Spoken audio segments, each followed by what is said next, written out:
any minute now. But wait a minute! Don't I already have a sponsor for Encounter? Isn't there a company that already sponsors Encounter Roleplay?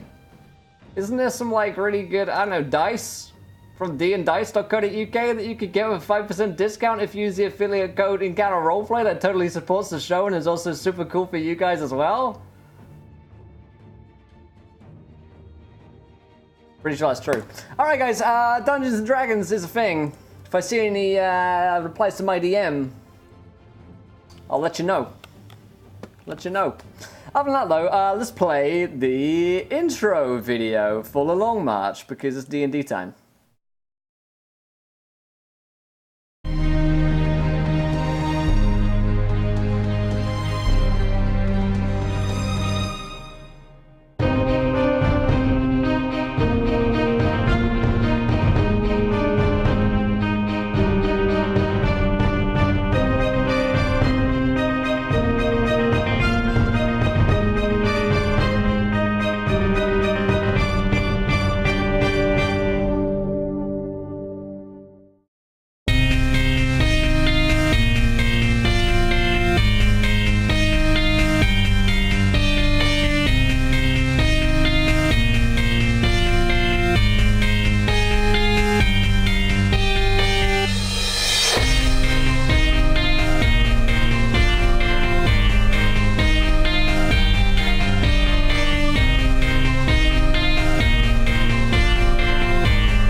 And welcome to Encounter Roleplay. My name is Will, I'm a D&D sex icon. It's Tuesday, you know what that means? It's Tuesday, and it also means there's the Long March, which means that games are happening, Dungeons & Dragons 5th edition specifically, and we've got a full cast and crew back here today for the second episode of the second season of the second best thing ever, the Long March, second only to sliced bread. So Josh is our Dungeon Master for tonight. Josh, how you doing, my friend? Yeah, I'll second that. Hey, there it is. We stick to the script, guys. Come on. Yeah. So, what's the Long March? I hear you say. Well, it's adventure and it's all good. And please don't hurt me, Will.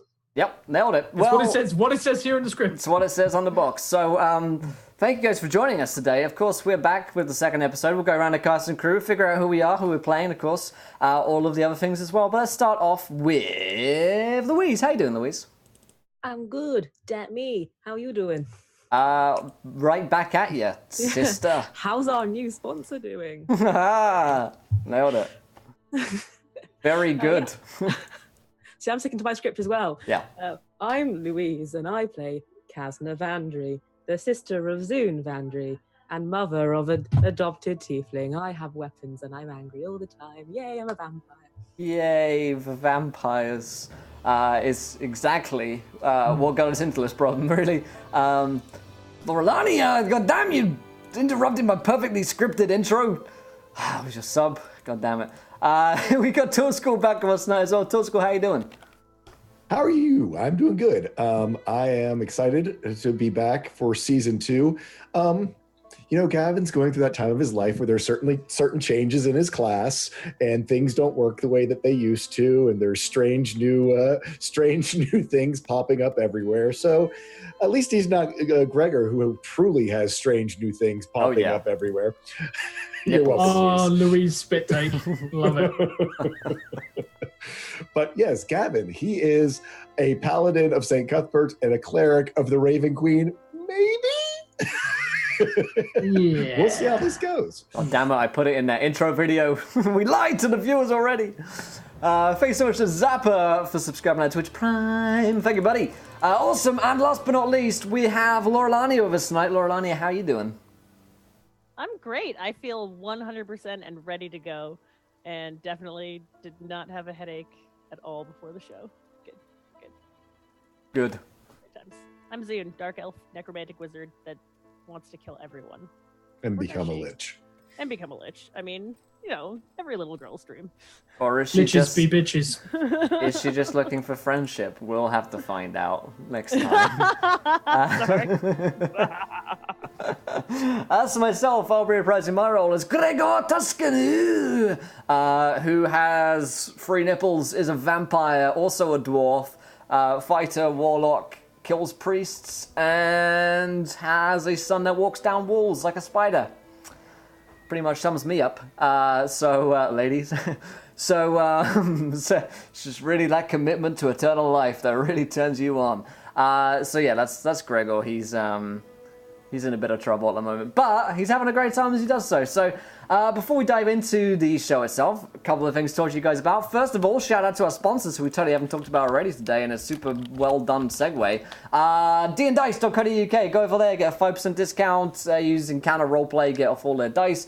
Not only does that give you guys a cool option to get some cool dice, also helps support the show, keep us running, and some awesome fucking dice over there. They have Damascus steel dice. That's actually pretty badass. Yeah, they've got some fucking sick dice over there. There's acrylic alchemy dice that are the new sets that are coming out as well. All pretty colors. And you can win some in our giveaway as well on Twitter. So go to Twitter, retweet the tweet, go follow D&Dice UK on Twitter, send them some love our way. Also, you can affect the game tonight, of course. If you haven't followed yet, hit the follow button and join us. 20 followers, you guys get to decide something which happens next in our campaign.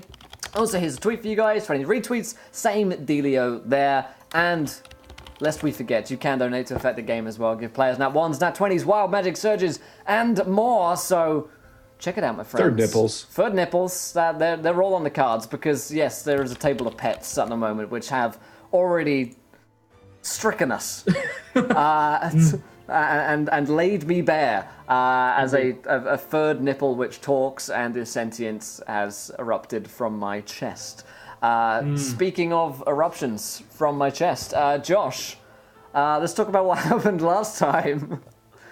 Don't question it. Just go. Just stick to the script. There you are. That was me erupting from a chest. It was glorious. I like to embrace my roles. Speaking of really embracing things, you guys last week really embraced a load of stuff from the pet table. We have some fucking... Okay, so let's break down. Zune has like some 6-legged insects that were previously raining from the sky because you guys are cool.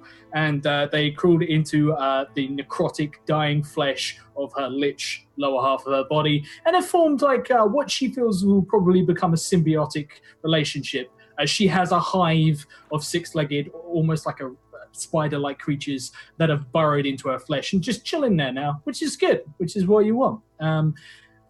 Wonderfully, Kazna got a necklace that is totally a necklace and not a garroting wire from her sister, which was another thing. Sentient magical items are in there as well. And last but not least, yes, Gregor did indeed get a third nipple. And then someone in chat was like, third nipple?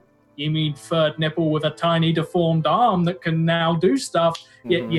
Yes, it now is. So that's all things that happened last week. And sure, there was some plot as well, but... who cares about that? Can't confirm. You guys last week found yourself pretty banged up, but returning, reuniting for the first time in not that long when it comes down to in-game time. We had a rest, right? But no, you just decided to march straight back into some more. I'll get to that in a minute. But yeah, after sort of battling for quite some time and sort of a lot of shindigs went down. Last season, vampirism was contracted, vampirism was shared around, because always share vampirism around. It's what it's meant for. Other people found evil magical artifacts, and someone decided to stab a god of death who he may worship. Good guy squall. A lot of stuff went down, but basically the party were pretty battered and bruised and fucked up, and have been made aware that there is a threat out there. There is the so-called good guys of this world, the Pentacle 5. Yay, those guys are not so goody two-shoes wholesome, and the party have not liked them for a long time anyway, because they're infinitely more successful than this party can ever hope to be. And so they have that boiling on. But they've decided that they are going to go into Zamora. If anyone has been paying attention to Twitter, I posted some of the wonderful things you can find in Zamora. 2 party members have died in Zamora so far. They've come back as vampires, but, they have actually died, ceased to breathe. You were hunted by giant, monstrous insectoid creatures that literally feed on magic and mages alike. You guys were enslaved. You guys were freed. Gregor had a beautiful moment where he was 1 second a prisoner. Then they forgot he existed and released him. And then due to a third wild magic surge, he was immediately took on the form of a wanted criminal and was rearrested. It was a whole thing. Yeah, it was a whole thing. But you guys have finally decided that you have done enough to ruin the wizard's day. And the wizard, who is a drow, wants to go back into Zamora, which is an entire kingdom that is dead and swallowed by fog, to look for the Underdark. Now, you'd think that being a drow, she'd know where the Underdark is. No. In this continent, there are two Underdarks. There is the well-known, still living, still breathing, still kicking Western Underdark, which is where most drow that you will run into are from. Unless you're in Zamora, which was host to the Eastern Underdark. And they have not been heard from or seen in a very, very long time. So, being curious cats, you guys have decided to go willingly into Zamora. Thank you, guys. You make my life so easy. Well, wait a minute. It's either that or I figure out that they're vampires. And what is dead may never die? Yeah. You know, I wanted to go on a nice little cruise, hop on a boat, tropical locales. Yeah. 20 miles, you could see the ocean. It was a pretty good day. I've got our cruise coupons ready to go. I hear it's like, second and third guest travel free. It was like a whole it was a whole thing. Yeah, it was a whole thing. Hashtag Zoom ruins everything, and you guys find yourself standing at the top of a cliff overlooking the foggy marshes of Zamora. The fog, you are looking over the tops of sort of like only the tallest trees really protrude out of it, and even then not particularly far and not particularly healthy looking. And down there is the fog.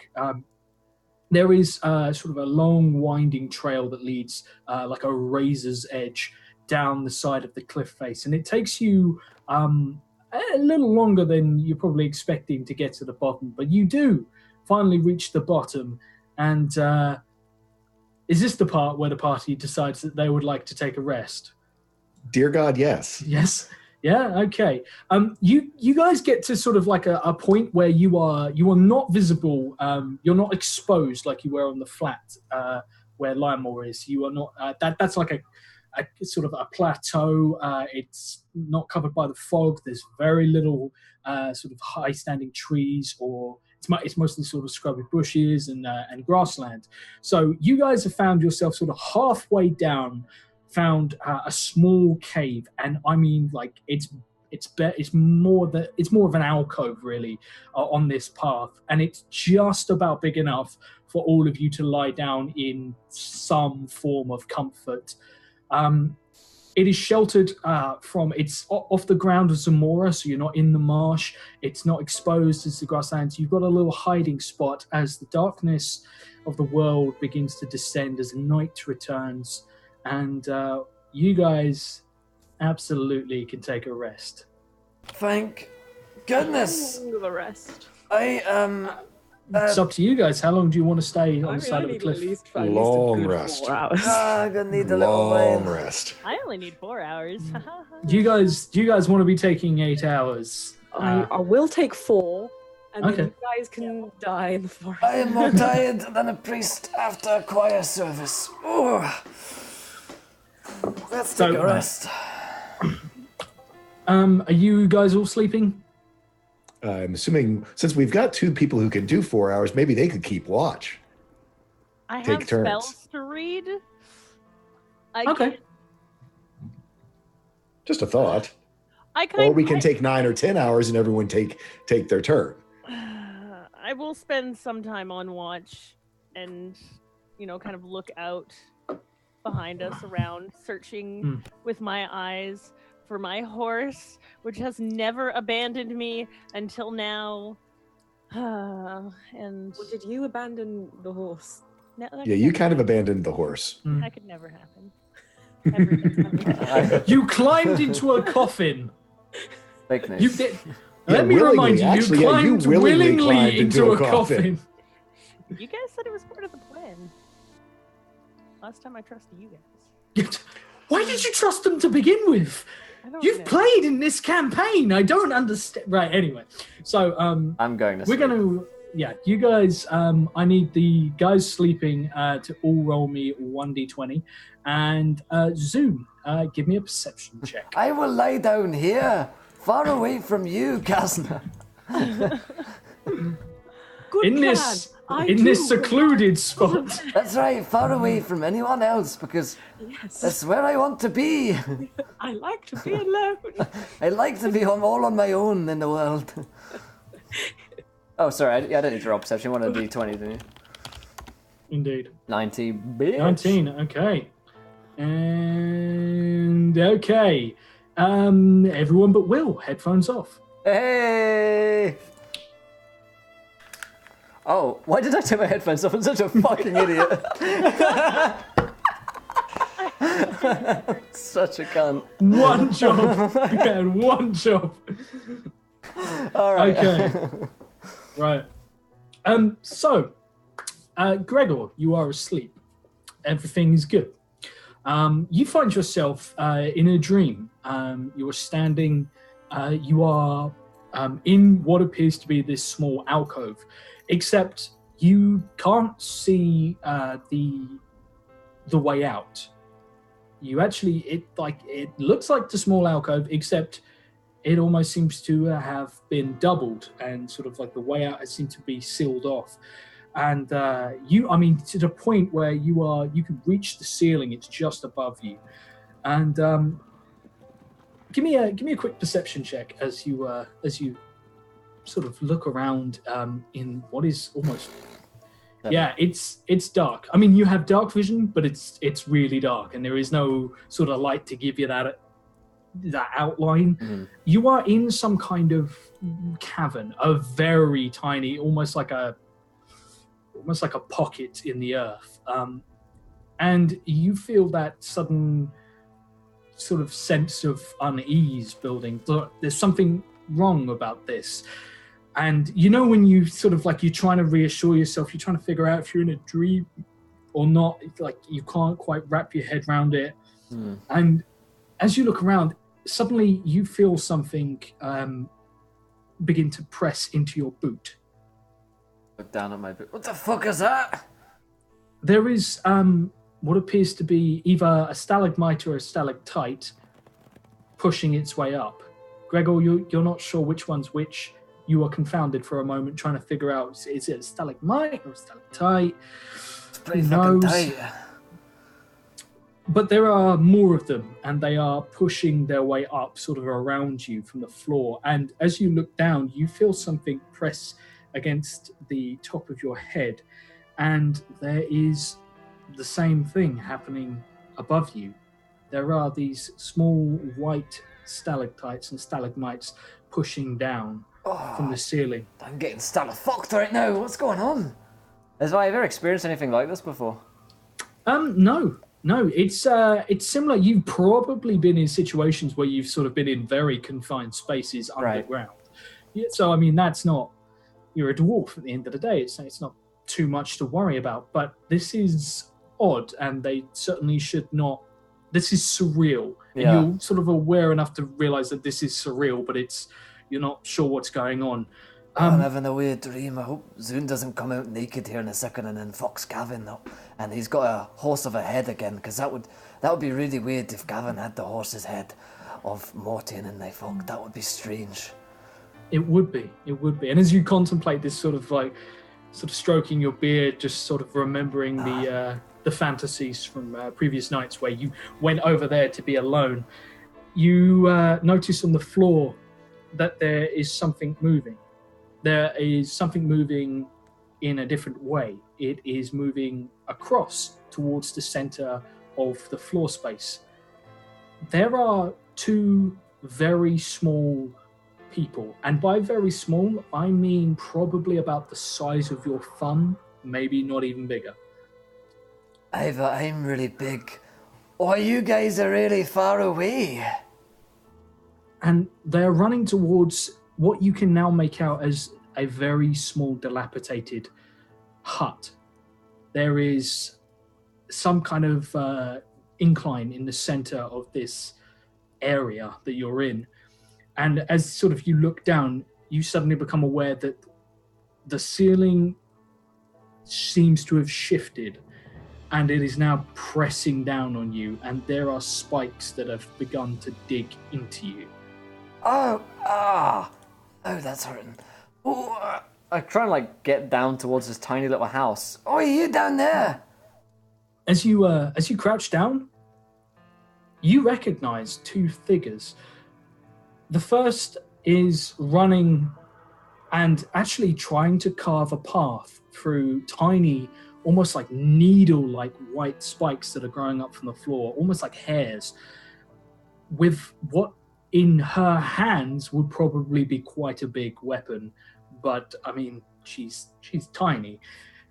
There is Kasna carving her way through what is rising out of the ground, trying to clear a path towards this small little hut. And trailing just behind is a small, ragged-looking figure, completely sort of drowned in terrible clothes that clearly speak of poverty. And you can almost hear her calling out to him as she tries to flee, and he tries to follow, and they make it to this tiny little, small, dilapidated hut. And that is where things start to shift slightly. Okay. The floor beneath you goes a sudden shade of red, and there is a sudden hotness that builds in the air, and it smells like rotting meat, but far beyond. It smells like corpses that you've pulled off of a battlefield after 5 days. It's horrible. And I mean, Gregor's a man of war. He's been through this, but I mean, it's you can taste it in the air. It's thick. It's there. It's pressing down on you. And then you realize it's not just the air around you that's pressing down on you. You can't stand up. The ceiling has descended as you've crouched to look at these two figures, and is now pressing down on you. Offering. Give me a intelligence check. I know it's his strong suit. Yes, thank you, Irvin. I'll get to that once Tia's back here. An intelligence check, yeah? Indeed. Okay, well, I guess I'm a smart guy. What the fuck is happening here? 10. Perfectly average. On a 10, this smells like breath in the air. And as you look around, the walls have become almost flesh-like. You appear to be in a maw of some kind. Oh god, I thought you were going to say womb. It is crushing down towards you, and you can see that the floor is sort of trying to push up. At the moment, sort of you're almost braced in position to hold it from pushing its way down, but it's starting to puncture through gaps in your armor. And as that happens, the edges of the room begin to fill with blood. And it continues. And as you're sort of almost trapped in place, you manage to sort of push back against it and hold this collapse, this maw closing on you at bay. But the blood continues to rise, and it's rising quickly, almost to the point where it's almost reached this small, tiny hut where two figures are cowering, hiding from a sea of blood that is coming for them. Gregor, I'm going to give you a choice. Okay. You have two options in this situation. You can either try to use yourself to brace them and pick them up, rise them above the blood, maybe spare them from drowning in it, but at the same time, this maw might close and consume all of you. Or you can continue to hold the Moor up, try to save yourself, and leave them to drown. What does Gregor do? Oh, fuck that. I've got to try and save him. Tiny Kazna. I think I'm in a womb or a mouth and I'm being born or eaten and you're tiny. And I'm going to try and pick him up. Because Gregor's got no fucking clue what's happening. He thinks he's like high as hell right now. You reach down, and as you manage to you pick them up, suddenly the weight comes down and you feel something puncture deep into you. You feel one of these spikes drive its way inside, and you pick up this entire building and hold it close to you above the blood as the blood begins to fill this chamber. And you have no sort of way. You just use your body to try and stop them from being consumed as you feel multiple puncture wounds. Oh, that's bad. That's really bad. Ooh. And that is where we're going to leave Will for now. So bye, everybody. Just getting punctured to all shit here. You can take your headphones off, and I will go to it's Squall's turn. Excellent. You're up, buddy. Yeah, that's cool. Yep. Okay. So, pay attention, Squall. Gavin, and only Gavin, is going to dream. Oh, Lord. Okay. Gavin is standing in a cavern of some sorts. You can sort of see yourself, you can sort of see your hands, but you sort of feel like an out-of-body experience. You sort of not really sure what's going on.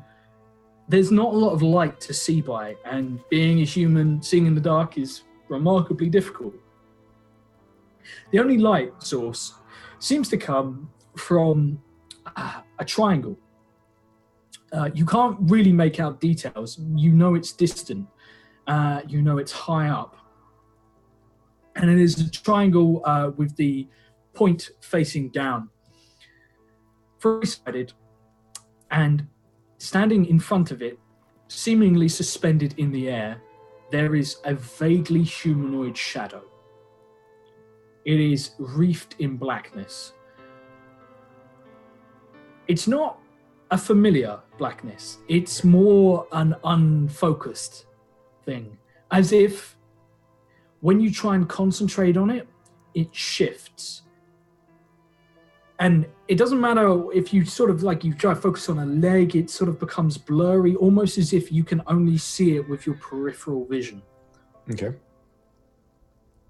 And as you sort of lean forward to peer, to squint, you feel your face press up against two things that you cannot see, though they seem to be there. They are cold, and they are slightly damp, and they are rough, and they are familiar to you, being a blacksmith, as being made of metal of some kind.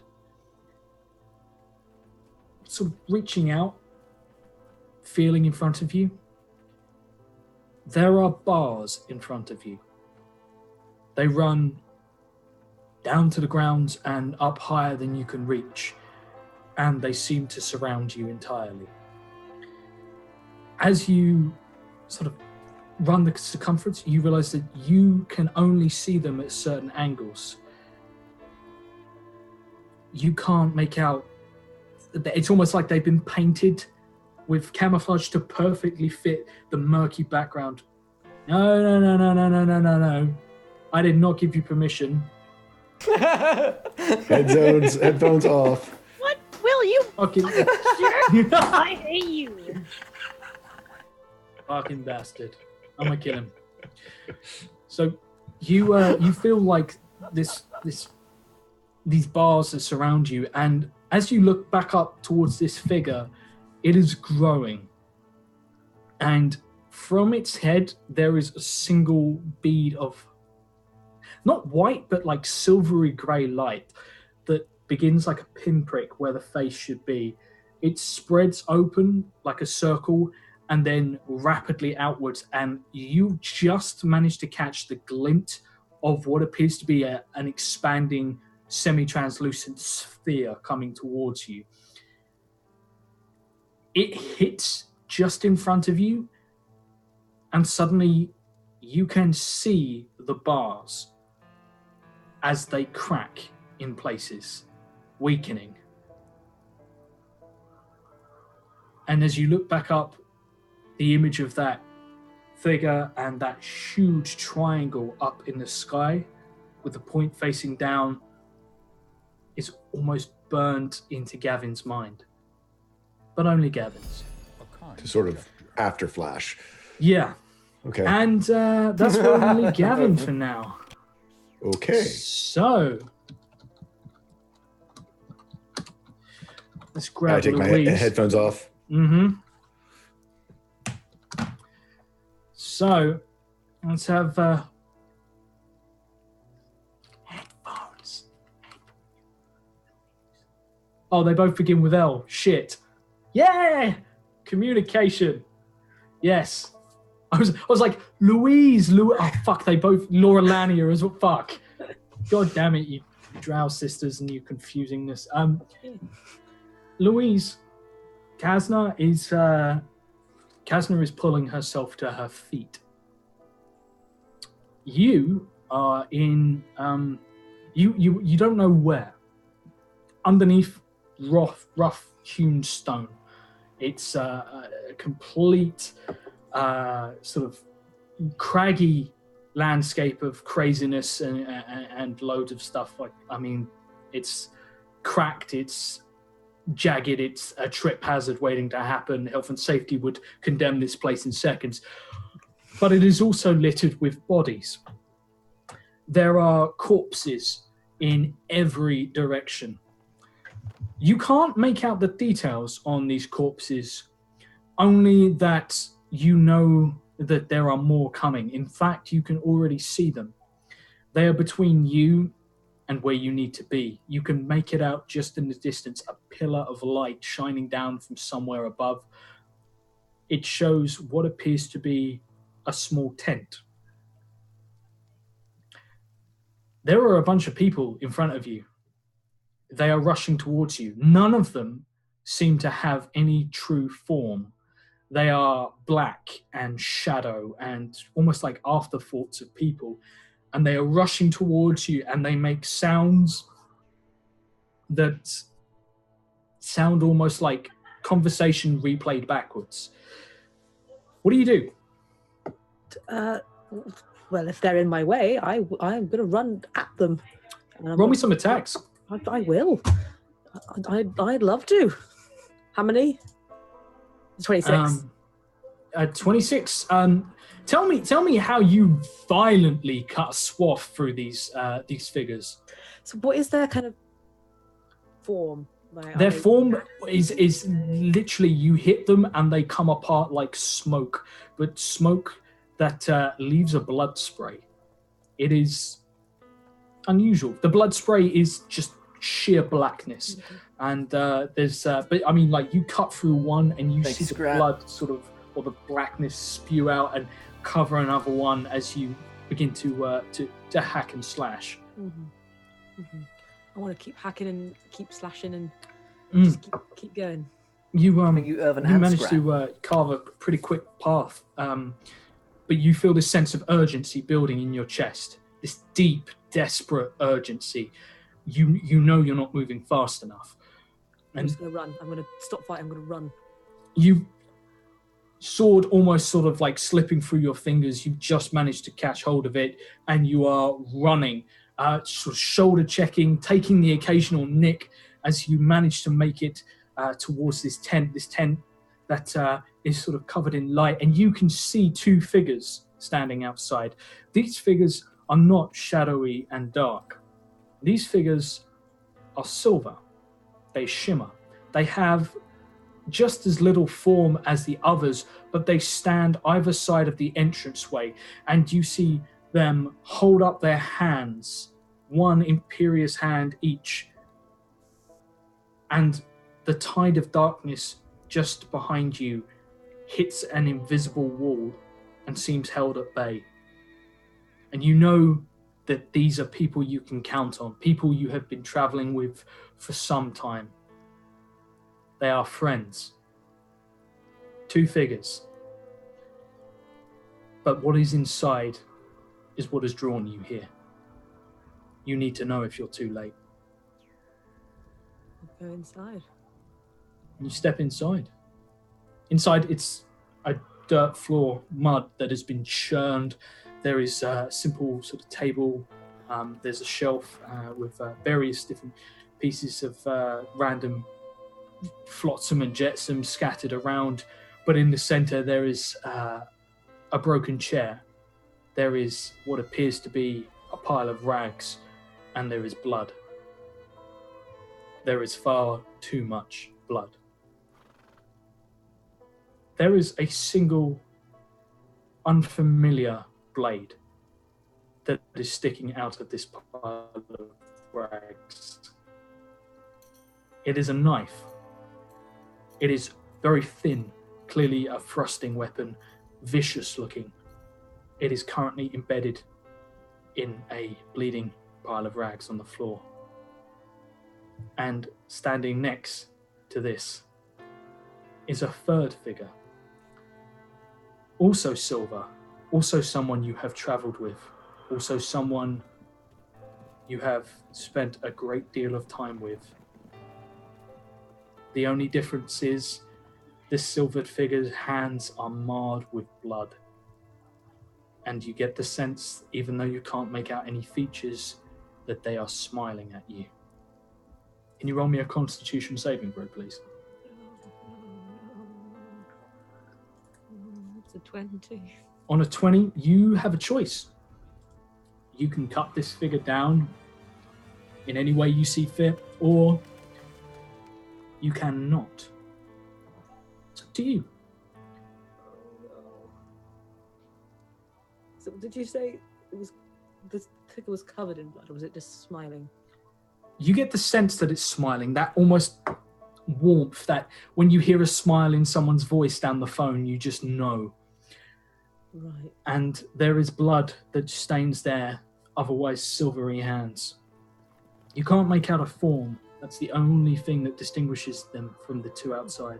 I'm absolutely going to take him. You move forward. You absolutely surge forward, sheer rage, sword dropped aside. You throw yourself like a predator at this person, and they do nothing to stop you as you crash into them and sink your teeth into them, tearing out their throat. And as you do that, your perspective changes. You see an individual. There is a small bundle of rags draped over a chair, and the rags move slightly, shifting as if alerted to your presence as you stand just off to the left. And from within, underneath a hood, a small red-skinned face of a child, maybe 6 years old, looks up at you, smiles, a trusting smile. And you hear the sound of a blade being drawn, and the smile turns to confusion and then fear. And Scab says, "But Kasna said we were family." And then you thrust your blade. The last thing you see, just after your bloody work is concluded, you stand as you become aware that a presence has just entered the room. You turn, you see yourself. If I look at myself, do I just still see the silver? Do I not see any more detail? You can see yourself plain as simple, but no, as in the self that I'm in. Looking at your. If I look down, Can I see? Still looks silver, but you can see the blood you see Scab's blood coating your hands. And as you look, you watch as Kazna drops her sword and throws herself at you. And Kazna, as you are knocked to the floor, you are suddenly rising to your feet again, standing on a craggy floor, strewn in rock and body. And you look, and through a sea of blackness, of figures moving towards you with great hostile intent, you see a single tent silhouetted by silvery light, and you wonder if you are too late as you begin to run. And Kazna, that is your new recurring dream.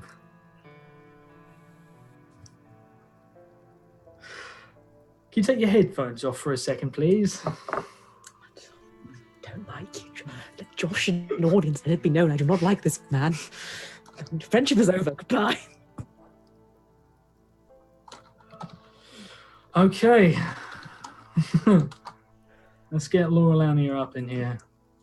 Everything needs to be Laura Lanierized. Just so you know, Josh, you're turning over here. I'm going to put all of the wild magic surges that have been rolled in the Zoom chat, so we can go through this here in a second. We will have a whole thing of thank yous after this, because I've just seen how many. There are some crazy stuff. We'll not forget about you guys. We'll get to that in just a moment. So, okay. Laura Lanier. Hi. How you doing? Great.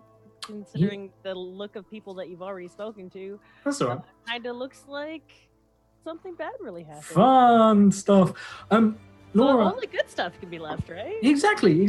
I need you to tell me. You're sat there, sort of on the edge, looking out. Sort of, you were just inside enough to be angsty and reefed in darkness. Okay, it's just enough, but at the same time, you can see out over the cliff face. You can see the pathway stretching to your right, where it zigs and then arcs back over the top of you, leading up, and you can see the pathway to the left, which leads down. And you're not that far up. The fall from up here probably wouldn't kill you even without Featherfall. It'd probably break your legs, but it's not too bad.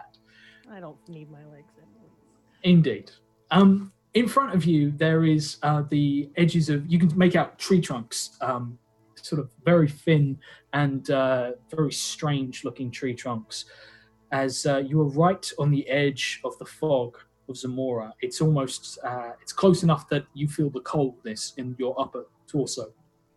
And it's a beautiful place. It's steeped in magic. You can still feel it in the air.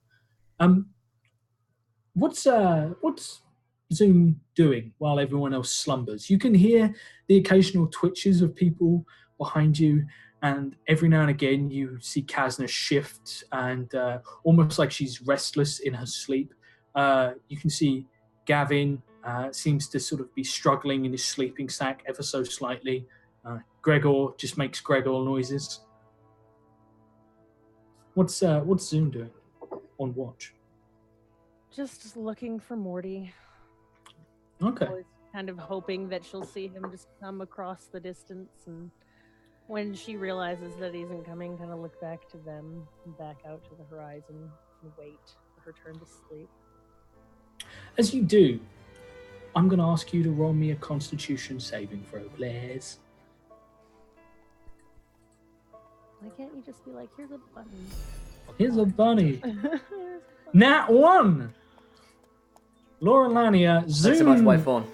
Zoon is sort of sitting there watching the shapes in the fog. Suddenly, without realizing it, she's asleep. And you find yourself standing somewhere. I'm going to need a little bit of your help for this, because you find yourself standing in a street. It is a dark street, and it is a familiar street. Would you like to describe me what one of the more impoverished districts of your hometown looks like? I mean, I guess that would be the Stench Streets. Probably why they're called the Stench Streets. hovels made out of like clay and laurelum, and it's mostly just escaped slaves that huddle there for whatever reason in their own piles of shit. There is no huddling happening today. You stand at the top of Stench Street as it sort of moves down a natural incline into the worst places, and like shit and piss and blood, the peasants are running downhill. Some of them, at the very least, the ones that are still on their feet. But in front of you, a great deal have already fallen. Their bodies litter the streets. There is no fire usually blazing to denote a siege or a great attack or a skirmish, nothing like that at all. There is only corpses lining the streets. You look down and you see your form. You see yourself wearing some of the finest of clothing. You see yourself wearing silk that has been expertly woven. What does Zoon's dream appearance look like? What every girl's dream appearance is. Little black dress, glittering, long flowing cloak to accentuate how evil I am, you know? Oh, yeah. There's no breeze, but it's billowing. And you have this very nicely cut dress, and it shows off your legs. Thanks, Soldier 9. Which look fantastic.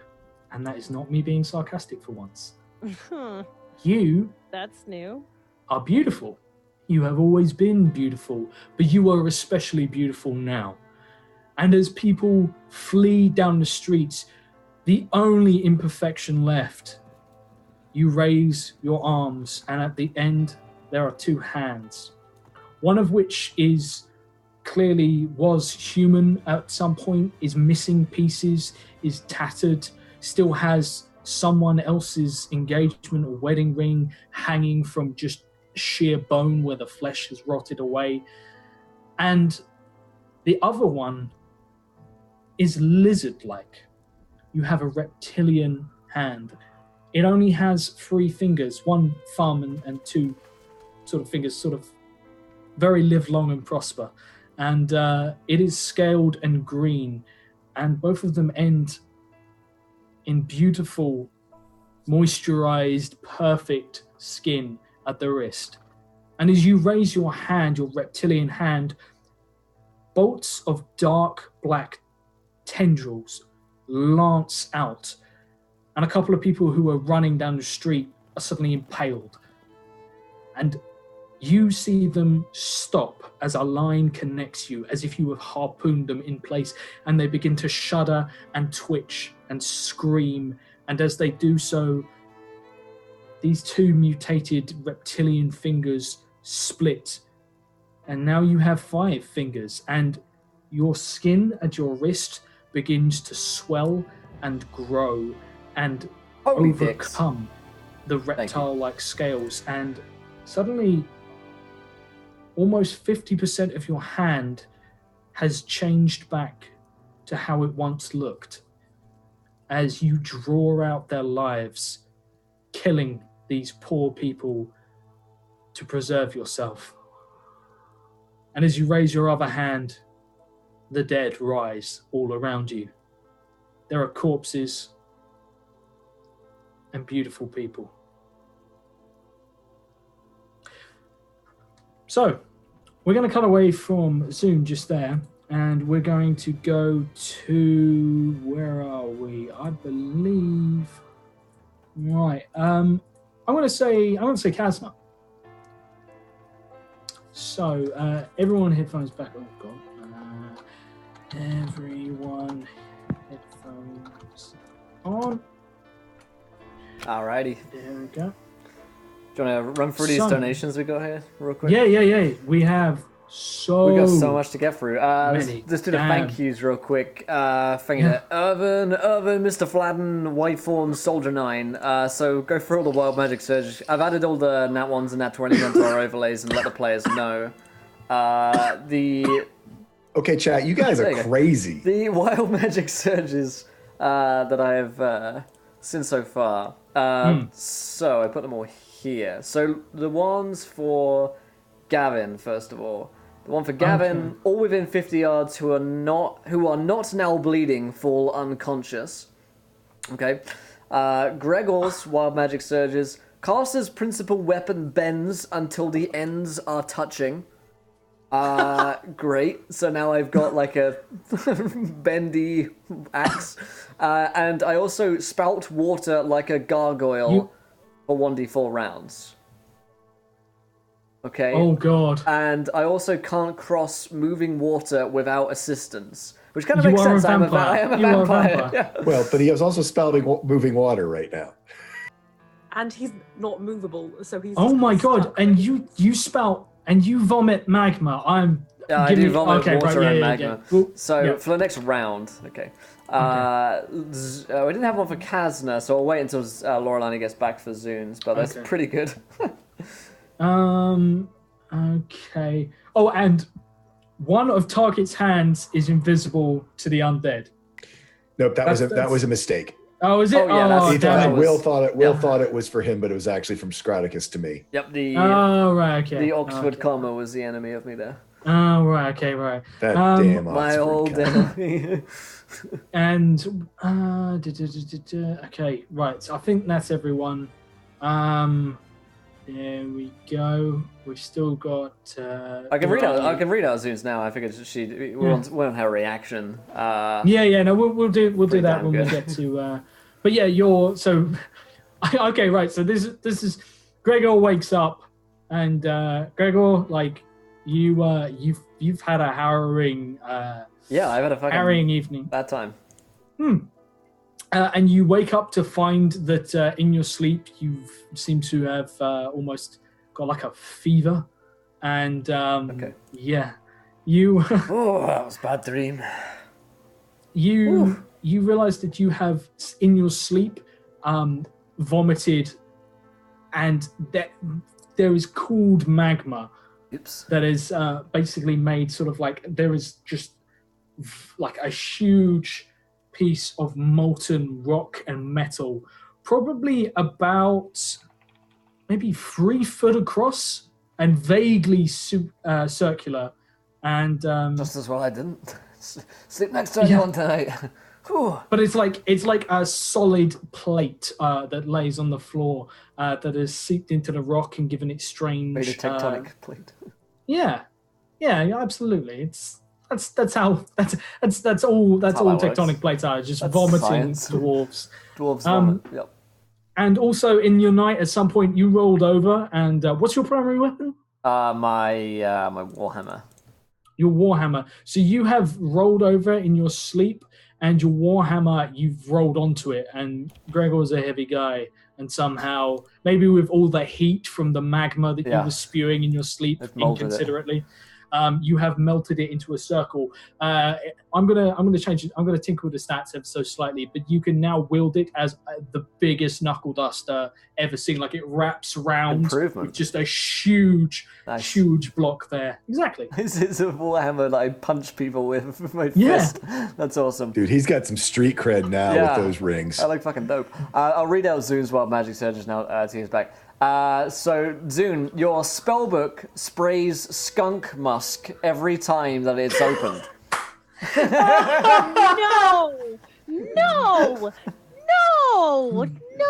No, that is unacceptable. I demand a reroll. That is horrid.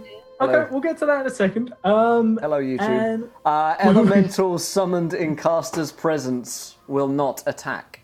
I wish we had that last season. Yeah. Hey. Yeah, that's good. He killed the entire. Murdered innocent civilians.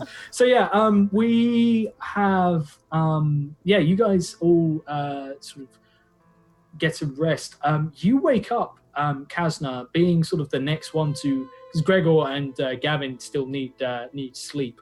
But you've woken up before anyone else, and you see that Zune has dozed off on her vigil, and seems to be drenched with sweat. She's lying there, sort of shaking. She looks like she's having She looks like she's having quite a harrowing dream. Oh, I'll try and shake her awake. Okay, Zune. Zune, you hear Kazna's voice calling to you, but we're gonna get back and you know what? I'll let you guys keep the headphones off because I can't be bothered to. We've done most of it, but Zune, all of what was happening before is still happening for you. You are still where you were, but the tendrils feed you energy, and then as you sort of see your hand reforming to its former glory, you suddenly lurch in place and find yourself unable to move. You can move sort of your arms and your legs, but you can't move from the position you are currently in. If you try and walk, you are anchored to the spot. And the anchor seems to be the line that connects your chest to the floor about maybe 4 feet in front of you. It goes down at a diagonal angle, and it is dripping with blood. And as you crane your neck behind you, there is a huge column behind you, and I mean maybe sort of 50 to 100 feet wide, and it is shimmering with blackness. You see that it sort of seems to move around like almost like it's being sort of surrounded by sheer black fog or smoke. But every now and again there is a gap that appears and you can see a huge surface underneath. Give me a straight intelligence check. Straight up intel. Do I have advantage? Yes, on this particular thing you will. On a 14, you look and you recognize what rotting flesh looks like. Necrotic flesh. And we're talking sort of 100 feet wide. And you look up, there is a figure looming above the place where you find yourself. A titan standing there. You can't make out any details whatsoever. They are shrouded in mist that ripples over, but occasionally you catch snatches of rotting flesh beneath. And suddenly, energy being drained from you. And as you look to your hands, you watch as they suddenly begin to rot. Your perfect skin spoils and withers and wrinkles and then tracks back and tears in places where it becomes too thin. You see it begin to rot away. Your hands begin to malform as they once were. And you see all around you, the entire area is covered with these tendrils that are feeding into this thing, which holds one hand up. And you see its fingers twitch and your limbs move. You now look down at your once beauty to find yourself nothing more than another mindless, obedient undead. The last thing you see, a gap in the shadow, and the flesh that was once rotten in this titan suddenly become healthy and slick. And you feel that it is pleased. And your mindlessness tells you that you are pleased that it is pleased. No. The And most terrifying thing in the world. It's fucking an illithid hive mind to drowse, and I don't like that. I just got the EBGBs for real. No. You that's horrifying. you I'm gonna have wake up in Kazna's arms. Are you okay? Soon? I'm fine. sister. Just fine. I mean, you don't sound fine, but Do you remember the bedtime stories Mother used to tell us? yes, Minds. yes. We're very far from there, aren't we? Now we're going back. It was your idea. Soon kind of looks up to the sky, just looking to the gods and wondering if, like, this is some sort of fucked up sign, or was that just a dream? Blackness dotted with silvery, cold stars stare back. But this is a forsaken place. Certainly don't feel any answer. We survived the Underdark once before. We can do it again. Of course we can. This is likely some ruse to keep me away from my goal and my destiny. What's likely some ruse? This dream. of mine. Wait, you had a dream? Yes. Did it seem like some sort of sign? Like a message. Yes. If you had the dream, then it's definitely... What happened? Oh, well, we were all together and You're We terrible were- at lying, sister. walking in circles and just continuously walking in circles like we'd never get to where we were going. You were on a long march. You could say so, yes. I felt like I was being controlled by puppets. By a hive mind structure instead. I look to make sure that Gavin and Gregor are still sleeping because I don't Yeah, want they are. There's nothing waking them two up. They have been through the ringer. They haven't slept in like 2 days. They are out cold. Good, I kind of can have this conversation with my sister while actually showing a bit of fear. And like, Zune seems afraid like she did when you guys were kids. And it's just like, this is a magical sign then. If those two awaken have similar dreams, then Well, we're still going in. if it's a magical sign, then I have no doubt that you will rise to whatever meets it like you always have done. You're Evandre, after all. That's got to mean something in these parts. And we'll find it, and we'll most likely kill it in a very horrifying way, and I honestly cannot wait. I nod in agreement and grab my spellbook and open it to go and study it like I do every day. Zune, the smell that comes out of it is akin to it's bad, and you look inside. You have lent on your spellbook, and smeared between two of the pages, there is what appears to be one of the many six-legged insectoids has crawled into your spellbook, and you have crushed it. A small puff of noxious gas kicks out and chokes the air around you. These insects are very not good for you. Well, most people.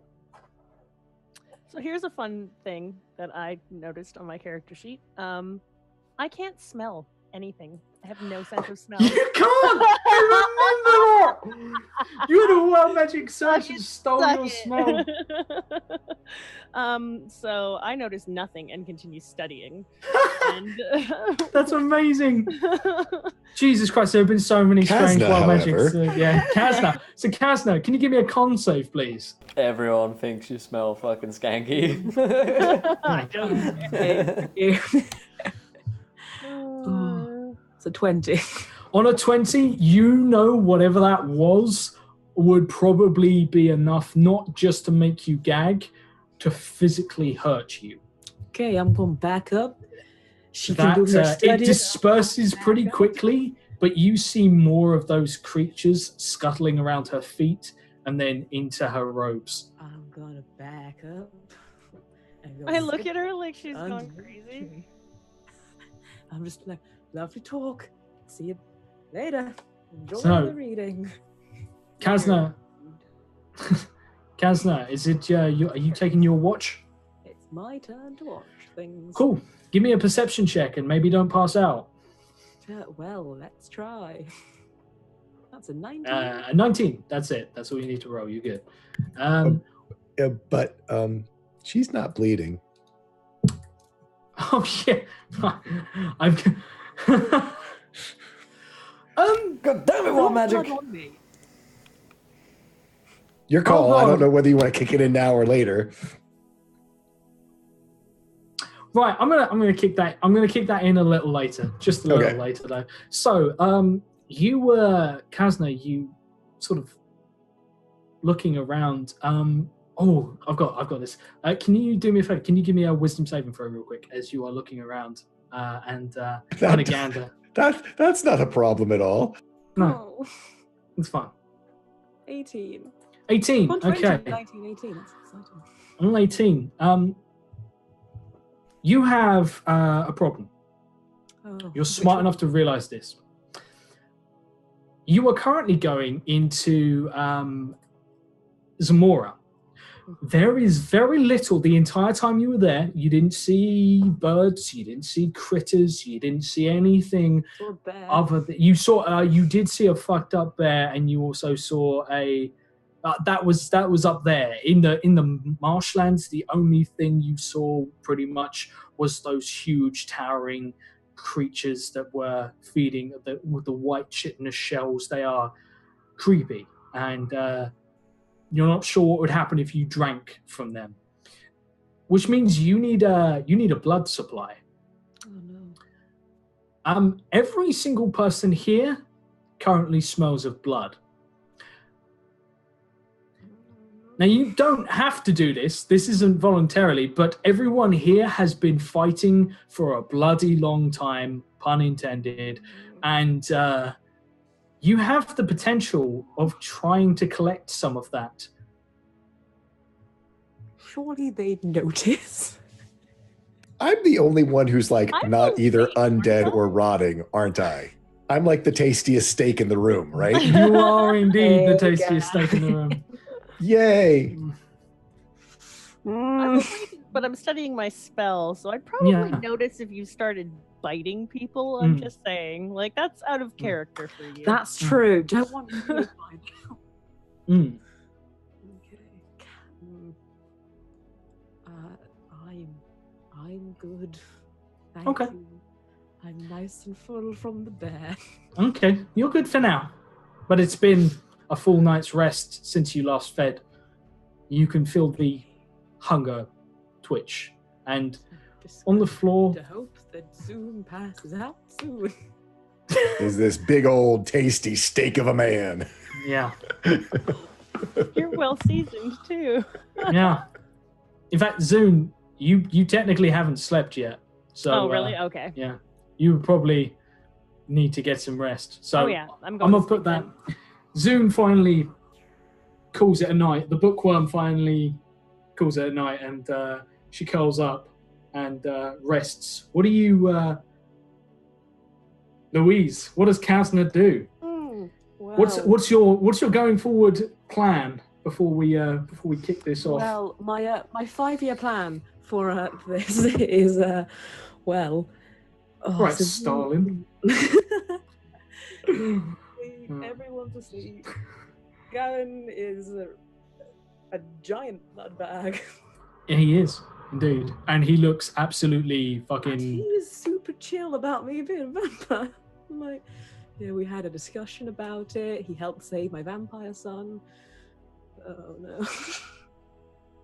Is there nothing else? Can I definitely think anything else? I mean, you spent time in Zamora. You didn't see anything. I was very to the point of there is no wildlife, there is no insect noise, there are no birds. Zamora is a dead land. Okay. Well, thinking about it, I feel like Gavin would understand where I'm coming from if he were to wake up like, oh, what's that on my neck? Oh, it's Casner. I feel like he'd understand. He's raised vampire children. He knows. He knows what it's about. He knows that lifestyle. Give me a quick test, or give me an intelligence check. Okay. I want to see, or a history. I'll let you have history if that's any higher. Do humans like it when vampires attack them? Okay. Is it intelligence or history, did you say? I'll let you have either one. You pick. Okay. They're both the same. Okay. 12. On a 12, you read Twilight. Like you you know that there are, having spent some time with Gavin, and we don't sort of go through, I mean, you guys talk and we don't document every conversation, but I'm going to chuck this over to Squall. Would you have mentioned some of the not natural, but the perks of being a paladin to Kasna? Would you have talked about paladin? Oh yeah, Gavin stuff? Gavin has, he's not necessarily preaching all the time, but I mean, I think certainly, because they also traveled together even before the last battle. Indeed. We were often in close quarters, and certainly as an explanation to Hope's return, the fact that it was filled with clerics and paladins, and only clerics and paladins and vampires, was probably mentioned. Yeah, so you would know that... She's also curious about religion as well, so she would have been hounding him for information. She would have been right there, So you would know that paladins have a natural resistance to disease that is provided by their god. Well, dinner's up, let's go. It's a good thing I'm in such good standings with my god right now. Yeah. Give me a sleight of mouth check. Sleight of fang. Sleight of fang. I will substitute a Nat 20. Nat 20. I was going to totally burn a nat 1 regardless of whatever she rolled, if you'd let me. So, Gavin, you lose a stone. Wow. Okay. Seems good. Remind me, that's 23 pounds, right? Yeah. Oh, yeah. We'll go. You lose 23 pounds. There you are. As Kasna you find a point on Gavin's shoulder where he has basically, unbeknownst, he doesn't seem to have noticed, but he has what looks like a ridge from his collarbone that extends past. It doesn't mirror on the other side. As you reach down so carefully, you see blood is sort of surrounding it. How the hell Gavin hasn't felt this, you don't know. But you reach and you pull, and just between your nails, you find a very small sliver of metal. This is one of the many, many splints that made up Gavin's armor. And unbeknownst to him, he's had one buried just here in his shoulder. As you draw it out, fresh blood comes to the surface. Blood that you can drink without leaving a wound. So, Kasna goes to work, drinks, and also manages to fill her water skin entirely with blood, very carefully. Can I still burn a nat 1? I want to. Since I got 3. You want. Never mind. Okay, she got a nat 20. Oh, that's fine. I'll save it for later. Time, It's okay. You can save it for Zamora. So as you that's what I'm worried about. I know. You have managed to sort of take this, and as you sort of tap the last of the blood, you see Scab has stirred.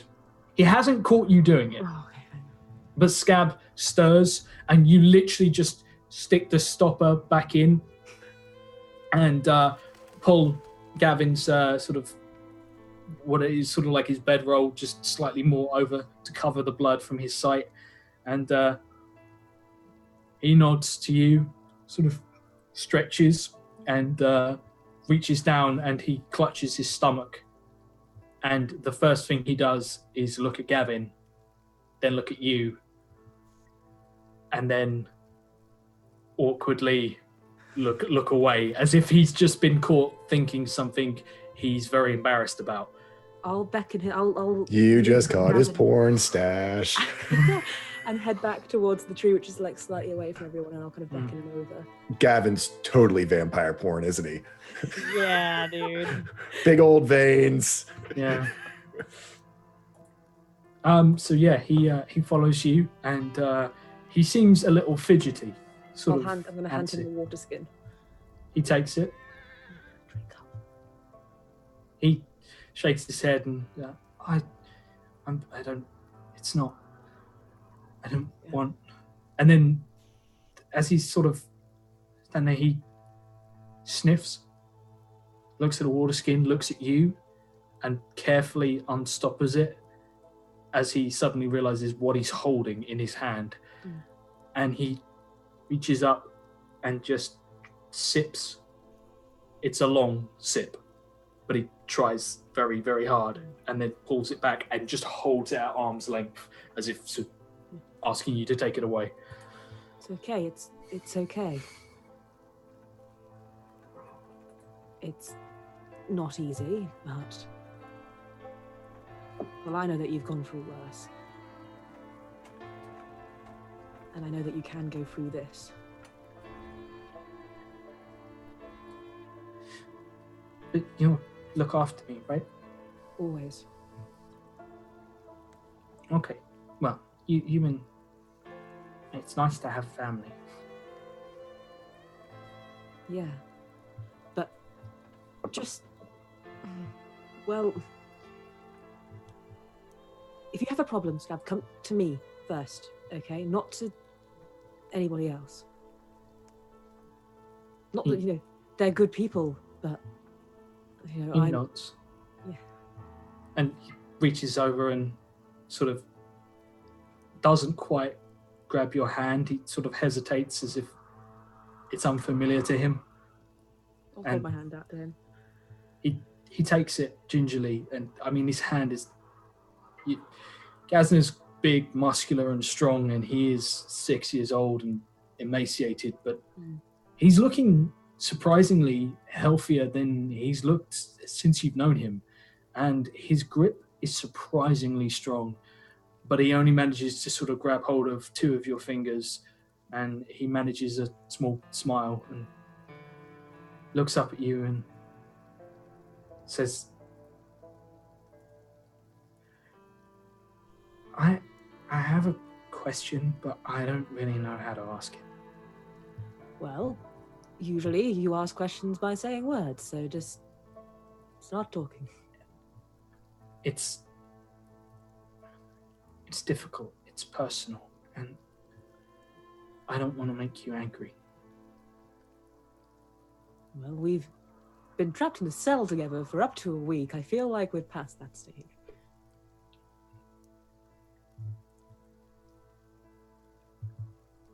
Are you and Gregor going to be like a mum and dad? To you, yes. We're going to look after you. We're all in this together. Okay, so how does that work? Because you're not married.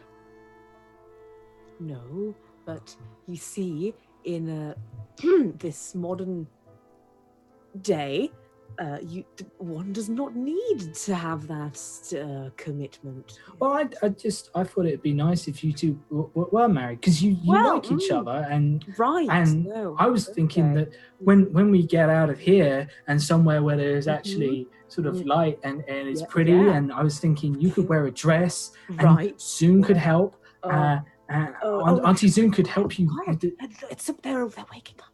You don't want to spoil your surprise of this dream you have, so okay, keep it quiet, because I think I hear them stirring, so just with the He looks, sort of nods and says, okay, do I have to keep it to myself?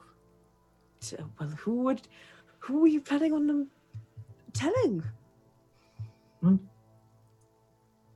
Gregor, because Yes. No, It's that about Gregor. makes sense. No, he's part of it. Right. Okay. Why would you, if you have dreams and they involve people, shouldn't you tell them? You had a dream. Tonight. Kind of. I think What did you see? you and Gregor Right. and you were together and you were happy and there were loads of people and it was like a celebration. But I don't know who they are. I didn't know anyone either. None of the people were real. They were Right. like black silhouettes. I don't know enough people to fill an entire chapel in my head, so I had to sort of make it up. Well, I don't know enough people that would want to come, so that makes sense. Okay. Right. Well, it's lovely talking. yeah. I'm gonna go not talk to Gregor now, and Get he some more rest. heads off as Gavin and Gregor stir from their slumber. Did someone say my name? Oh. No, I said Efgor, and therefore we must look to Zamora. What? Scab runs over and kicks you, Gregor. Scab kicks a lot harder than he used to. A lot harder. Like, actually hurts. But, like, you can tell, like, he doesn't mean it in that way at all. At first I'm like, oh, and then I'm like, that's pretty good, actually. Like, it's like a kidney shot. It's so much pride. Oh. Dwarves. Seriously. So, What's everyone doing this morning? How are you all feeling? Tell you what, I had an absolute bastard of a dream. Oh, and you had a dream as well. Oh, me, it was... if you had a dream, you shouldn't tell anyone else, because if you tell anyone else, it will be bad. What? I look over at the child. That's weird. That's weird, kid. Did you have a bad dream? I had a wonderful dream, says Gregor's nipple. Don't worry, that's my nipple. No. I'll give it a scratch. What's your dream about? Oh! My dream. In my dream, Gavin was there and he had a horse's head, and then Zune, you came in and it all started getting really fucking messy. I mean, it was depraved. Actually depraved. Your kind of depraved or my kind of depraved? A little bit of both, I'd say. A little bit of column A, a little bit of column fucking B, you know. Yeah, and he had a unicorn's fucking horn and he used that. And it was just going in and fucking out all sorts of places, every which fucking way. Yeah. You have violent dreams. Yes, I do, son. Yes, I do. Well, no, that was actually one I had the other day. This dream. Attachment also have a dream. Did you dream? I dreamed.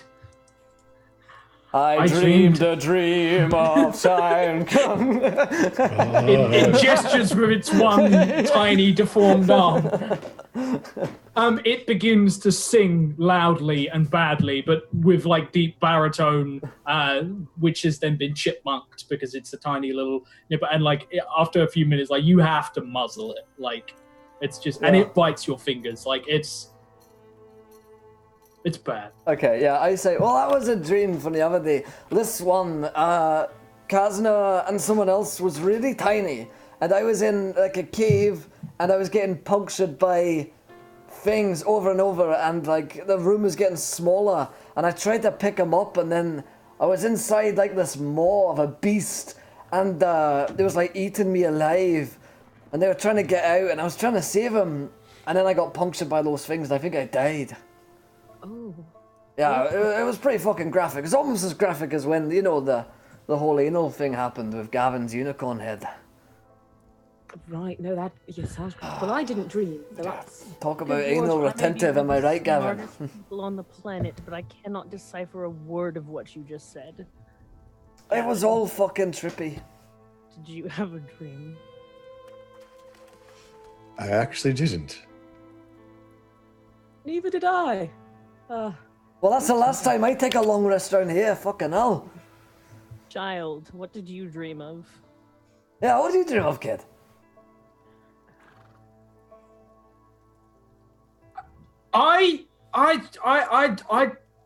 I had a dream that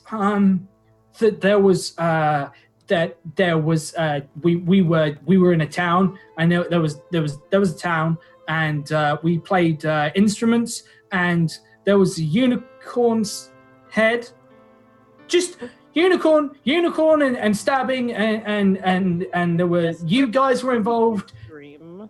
Normal dreams, normal dream stuff. Children are so... Must be something about the area if everyone's Indeed. same dream about the unicorn. I know. It's like it's bringing us all closer together. Is it? Well, I dreamt about a rhino, so no, I don't agree. You said you didn't dream. Oh, I meant last night. Zune kind of like slowly. Perhaps we should- Was Gavin the rhino? Really? Wait, no, this is important. Was Gavin the rhino? Because if you had a horn in your dream and he had a horn in my dream, that might mean something, you know. Dude, I didn't stop to ask, but next time I will. What did he have his face? Was he, you know, anthropomorphic? Become as daft as illusionists and gnomes. No. Sitting in their little area paddling about. I'm telling you, because So- if Gavin is secretly an anthropomorphic dildo, I need to know about that, you know? Gavin Zune just looks over to at this point, Gavin just is "Help like, me, help me, so. children." Oh yeah, I looked at Gavin and see, is he okay? Is Gavin feeling okay this morning? Yeah. I mean, you feel like you know that you took a pounding. You were hurt, Gavin, but Oh yeah, not Gavin, having any. will probably be sore for a while. Yeah, not having having apparently been cut off from some of your usual gifts. That wound, I mean, is going to be there for until it's dressed and treated, or Yep. someone else Feeling does like something. lightheaded at all, you know? No, Oh, good, Gavin, you feel fine. wonderful. Zune, so care to point this in the right direction for your adventure you've signed us all up for? Down. It's called the Underdark for a reason. But other than that, no. I have no... Well, if you said there were drow towns around here, ancient. Oh, fucking drought. That's when I was fleeing into the fog away from our captors. I suppose I could try to remember where it is. Give me a history check. Things will be great when you're Drow Town. There's no What did you say, business like history? drow business.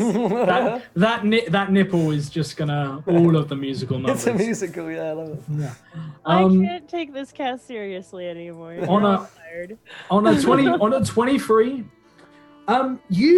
you know that there is next to no records of the Eastern Underdark, other than it was previously at war with the Western Underdark. We're talking before Sun Elves and all the other High Elves came from their homeland continent about 5,000 years ago and settled here. Back then, supposedly, the East and the Western Underdark had a war that had been raging for all time.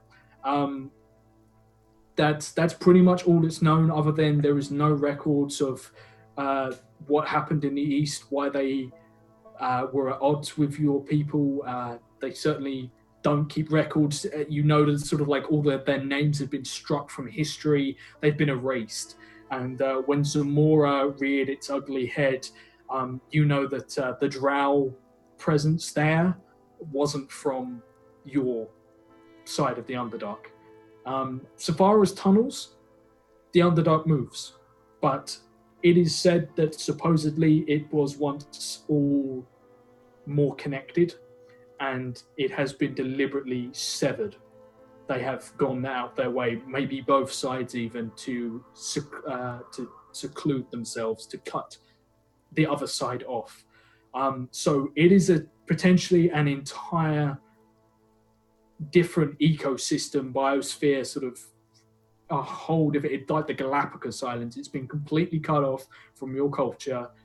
It could be anything down there. I reiterate all of this in, boring lecture Zune tones. Gavin asks, so you said it moves. Is that by magical means, or is there still does it still obey at least some of the laws of nature? Josh, Be a bit of both. You know that some of the stuff that moves through the Underdark, the lower you go, the more likely you'll never come back. Okay. But it doesn't take We'll much be for, fine. a purple worm comes through a cavern. The cavern changes shape rapidly. Stuff happens.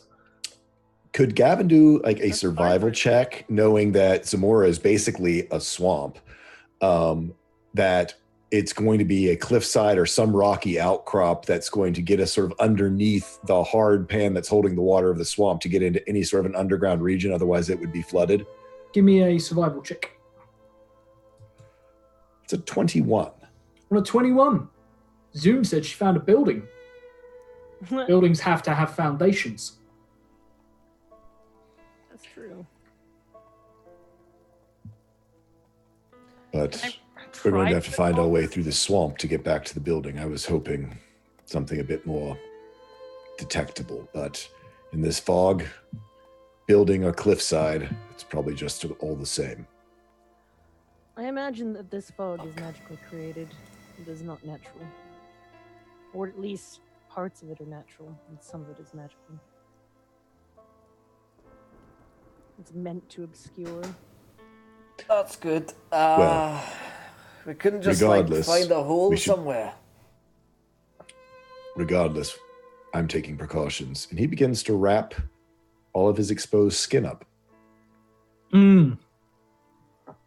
Scab is currently sort of draped in rags and sort of pulls them close around him. Why do we still keep that thing around? I say, looking to my What sister. thing? My bag. Well, it's useful, you see. It's my bag has a Child. little thing. Oh, well, why not? Do you have something against children? I have Well, everything sister? against children. They're tiny It's and true. require things. It's okay. If I need anything, I'm used to being on my own. And if you got rid of me, well, I might take that badly. And given the fact that I'm at a difficult period in my life, I might return angry. And, well, what if you've fallen asleep when I return? Well, you heard it there first, Loon. I For don't your own expect safety. that from a child. I'm so proud of him He right now. he looks to Gregor like, did I do it right? That's I'm good. like grinning. I'm like, That's good. Like, pat him on the Zuna is back. taken aback for a second just by like, I see the scientific potential for what the mind can reiterate.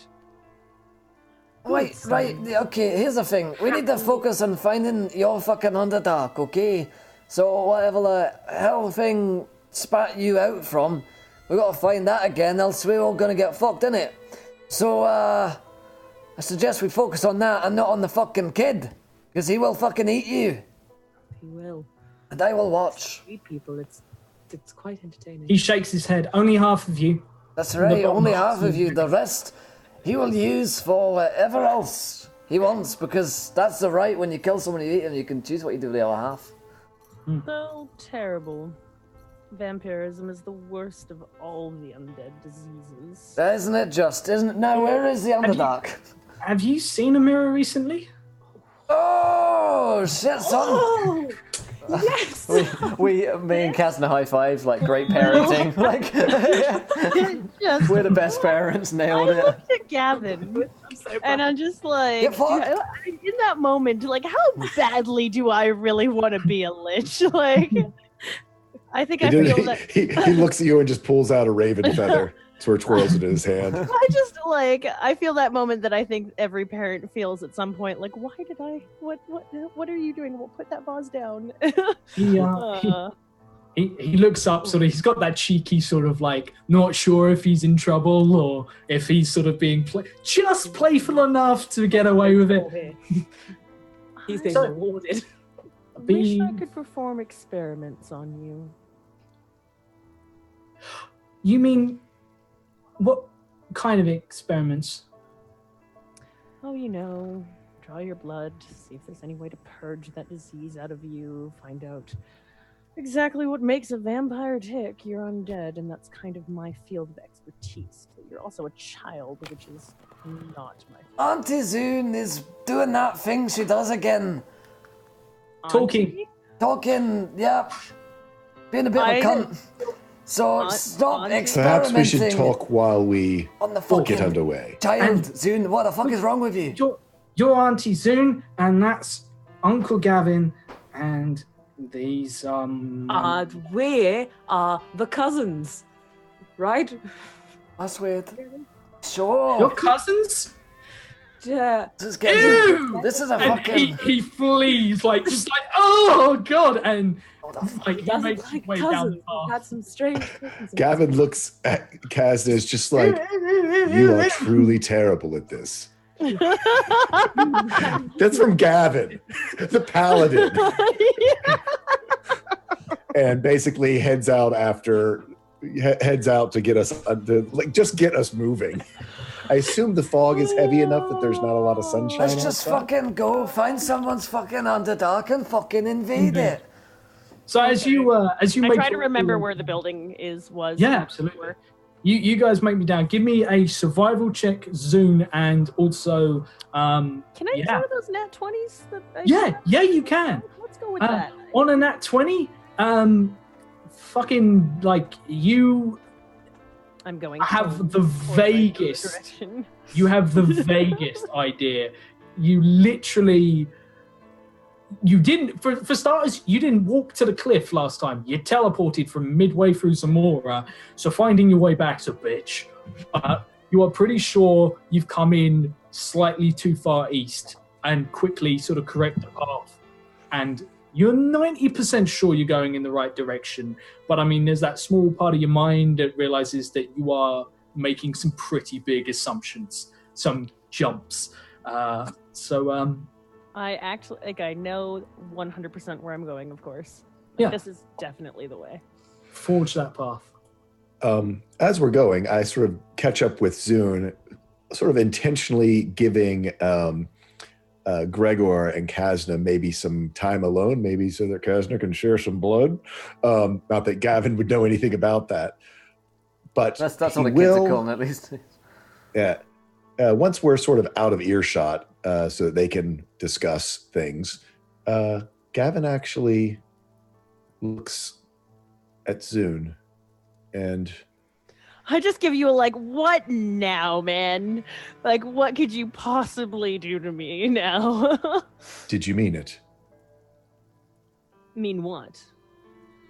That you can cure vampirism. Did you mean it? Or are you just being difficult? No, for once, Gavin, no. You see, undeath is... You can calculate it. You can find the reasons. I make skeletons walk. It's not just through magic. Everything has a causation, including vampirism. And, well, creating a cure for it would be a nice little hobby, I guess. A little indulgence of the mind, which I find myself strapped with. But you've forbidden me from doing experiments on the child, so I'll never know. After you've already destroyed my book, so I can never attain lichdom. If I were to supply you vampire blood, we just keep it between us. Of course. She says without missing a beat. Yes. The blood may not be enough, but it will be a good start. He just sort of nods and goes, I will pray on this. Hoping to shut down the conversation, knowing that that's her favorite thing for me to say. I hate you. I look at him and I'm so tempted to be like, she won't answer your prayers, bitch, but I say nothing because. Yeah. Well, in which case it's quiet at the front, so give me a perception check. As at the back, yeah, both of us. back out of her Yeah, water. indeed. Great Are time. you guys just taking a swiggle from Taking your a water swig. skin? I'll take. Can I use my nat one? I should have done it before I rolled. Damn it. Yeah, no, it was going to be a nat one. Gavin, you quickly realize you are like if Zune flew away at this point, you wouldn't have a fucking clue how to get back. Gotcha. You are like, and sort of like you're looking and you're realizing your footsteps are basically just melting away. It's miserable all around you. You hear things.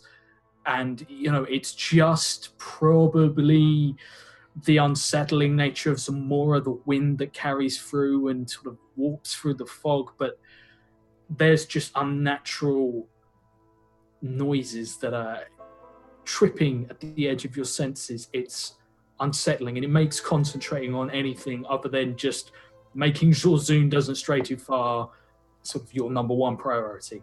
Yeah, no, and Gavin at this point is basically just wearing his leather blacksmith's apron because he doesn't have armor. So that certainly, and also basically doesn't have what has been representative of his holy symbols as well. So he is definitely feeling uneasy. You see, he tightens again.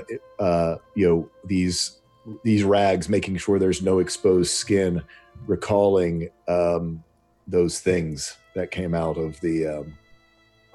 Out of the mist last time, and could not be affected by magic. He seems a bit uneasier than probably anyone has seen him before. As you guys make your way forward at the front, Zune, you hear a sound. As you're making your way along, you sort of there's not too much distance at all between you and the other guys. They're just behind ever so slightly, helping Scab, who is literally at some point almost up to his chest in bog. It's hard going, and he's agile and he doesn't weigh much, but in places sort of the drop off suddenly gets him. So they're having to make it easier on him, but you glide forward, picking your path with relative ease, managing to avoid the worst of it. But you come to a point where Gavin is sort of trying to dislodge his boot from where he's just sunk down. Gavin weighs a lot. And you are standing at sort of an intersection.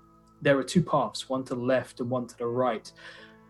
But you get this tickling at the back of your head, just sort of like someone leaning over your shoulder.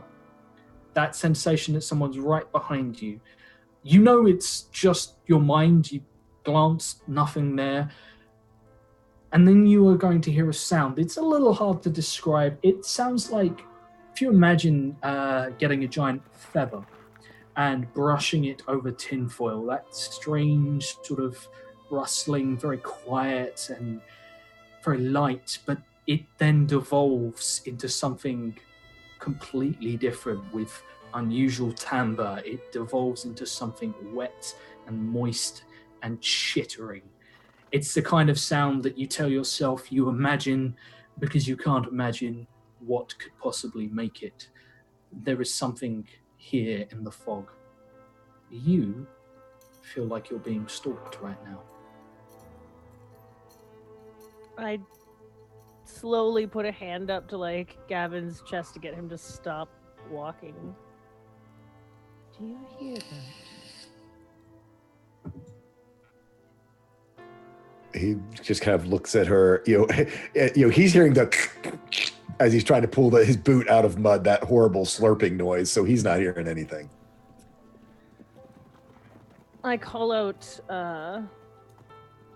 as loudly as I dare in Dark Elven, alert to my sister to try and tell her that something is up. Knowing that she'll. I'll mirror Zune and I'll put my hand out to stop Scab and Gregor and look around and see if I can see or hear. Is everything okay? I'll take a look around. Give me perception checks, those who haven't already looked. 17, the perfect number. I'd like to use my nat 20. On your nat 20? Nice. I'd like to know everything. So, Zune calls out to you, alert, in Dark Elven, which is super helpful as 2 party members have no idea what she said. But I don't care about the rest of them, though. you don't care about the rest of them. Interesting. Because that's not the only Dark Elven that Kasna hears. You hear very quietly a voice say, Oh no, I'm frozen. "There Oh, one no, of Waves, us." it's gone. Sorry, everything broke. Waves that broke. Everything got scared. Can you please stop? You're back. Your computer froze in fear. Oh shit! Everyone's faces were like, no, I'm just... Okay. You hear a voice in the darkness, in the fog behind you, say in Dark Elven, "They're like us." And you hear a sound of creaking. It's not a sound of the fog around you. It's not a sound of the wind moving trees. The air is deathly still, but it is the sound of wood straining. Show yourself. I'll say in Dark Elven. Yeah, who the fuck is out there? Is the if it's a fucking Underdark out there, then fucking let us know, mate. Swear to God, if you got a horn, then I'm fucking killing you. The Underdark is not. It's not a person. It's a play. Please show yourself. An abstract concept, as far as I'm fucking concerned, sweetheart. Please fog- show yourself. The fog around you begins to clear, only slightly. You are currently almost entirely surrounded. They're not close, none within 60 feet of you. They're keeping their distance. They are wearing grey robes that are quite clearly stained with mud, but the grey almost perfectly camouflages them in the fog. You can see that the lower halves of their trousers are green and brown, and it's not just mud stains. It again aids with their camouflage, and they have bows, almost all of them. They're short bows. They are drawn. You currently have about 10 arrows pointed at you. There is an elf, a drow, standing at the center. He is quite clearly the one who is just directed, who has spoken, and he is pointing to another drow beside him. But on your nat 20, I'll give it to you. You make out that they are the only 2 drow present, yet they all wear the same uniform. There are humans, there are sun elves, there are even Like Tommy. 1 or 2 tieflings. Who are you? One steps forward, the one who you believe spoke. He lowers his bow slightly, but the rest do not twitch. They have you dead to Hey, rights. Tia, and I am the Watcher. why'd I lose his name? Whitefall. House fell. Nailed it. Did I hear that? Yes. Can I roll a history? Give me a history check. Well. Yeah, give me some history checks. Can I use my nat 20? Oh, it's fucking elves. Okay. On a nat 20, this is... A normal 20. On a 20, you know nothing. You know they are definitely not... House fell, never heard of it. I would Which, like. I mean, you sort of... Yeah? I would like to use my nat one in order to get a very racist opinion of what sun elves are. House fell. Bunch of cunts. Literally. I shrugged my shoulders. Bunch of cunts. He's heard of them. you Of guys- course Gregor's heard of them. You guys are those cunts. Gregor right? has their numbers. That's what's House written in the, insert name here are a bunch of cunts. that's in the Yeah. Book of Grudges, I'm pretty sure. Oh, yeah. Oh. You, yeah, Gregor, yeah. Kazna, nothing. They are not of the West. You would have heard of them. If they are a very, very, very minor house. Laurelania, this is so obscure, I'm going to need you to roll me a D100 and call high or low. Oh, I'm gonna go It with is that obscure. high. Get high. Let's go. Hey. Get high. No!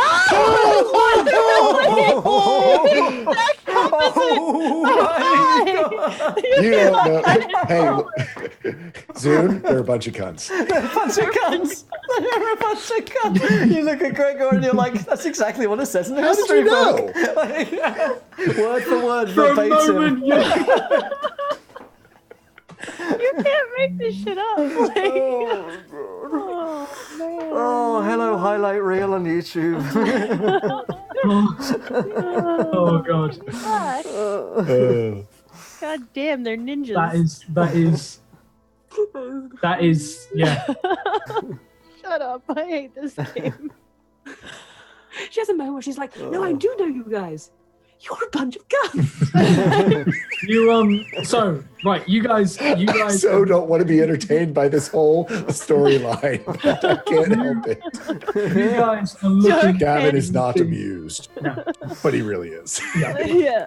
I'm I using tried that so one hard to not laugh. hide my amusement. Yeah.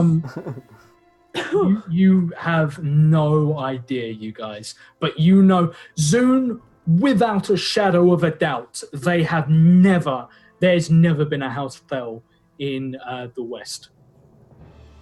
Who are House Fell? Biggie Hrofka. We're not from around here. We know. We have been tracking you How long for? Bunch of since you cunts. entered our lands. We knew that you were tracking us. We were waiting for you to come and meet us at the right moment. I'm Zune Vondry of House Vondry, first of her name in the West. My name's Gregor fucking Tuscan Meat. Bunch of cunts. Bitch! Gavin's looking at everyone else to see if he recognizes anyone. This isn't like any of the Sun Elves that were with us before, are they? Or humans that were with us? Roll me an investigation.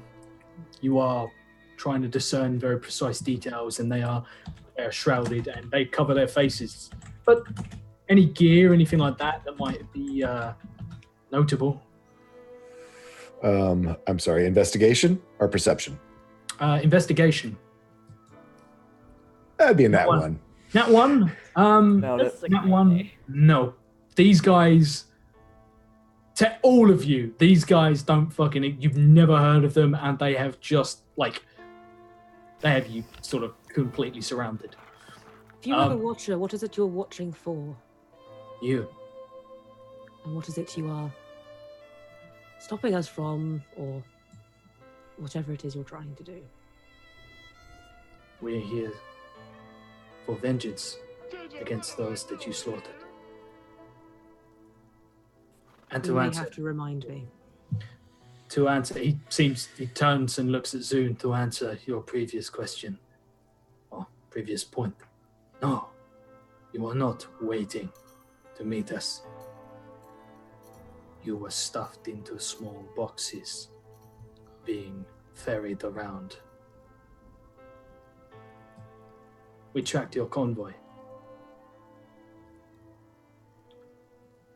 A lot of our men died. And we want had to know nothing why. to do with it. We were stuffed in boxes, if you remember. You were, until your entire camp was attacked. But some of you stayed behind. We sent scouts to investigate. We found their ruined and mangled corpses at the camp. Uh-oh. Well, it's a shame that that happened and that I cannot tell you why. You don't Nor need is to it tell mine. me. Yes. You will tell him. Who? If any of you resist, allow me to show you the gravity of your situation. He reaches into a bag and he pulls a metal circle and holds it carefully in the air. No. As he holds it up, it pivots open. It is a collar that has been unlocked. There is blood staining it, caking it, and gore. We have unlocked the secrets. Usually, we would rely on the poison of our arrows. But for you, why carry you when you can march?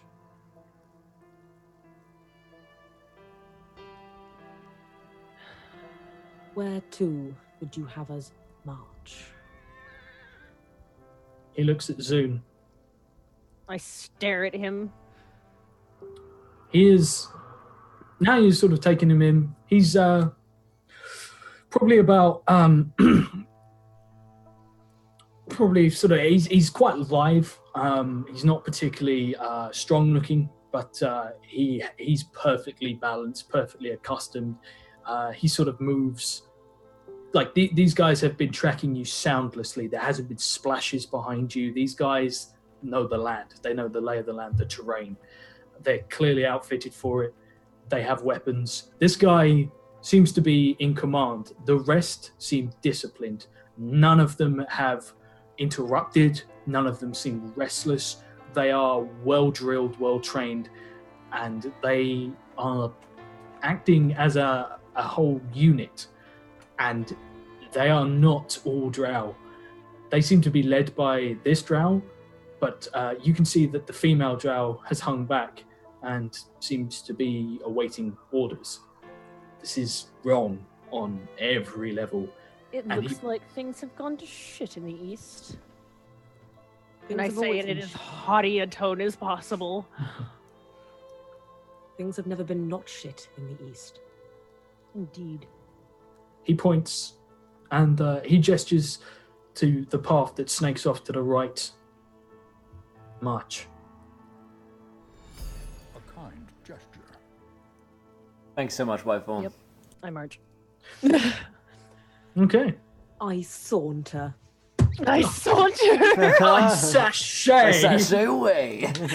I continue. I bring out my book and start flipping through it and kind of like side-eye Gavin when I get the chance, and hopefully we'll have a way to talk to ourselves. But... Well, seeing as like this was all happening in Dark Elven, other than seeing the collar being held up and the haughty tone of Zune, Gavin just sort of shakes his head and just like, what have these lovely ladies done to us now?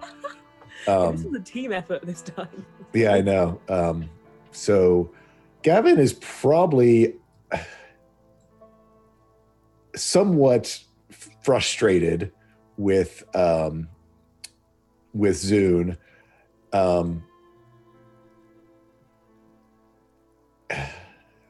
But I guess if she starts talking to him, he would listen.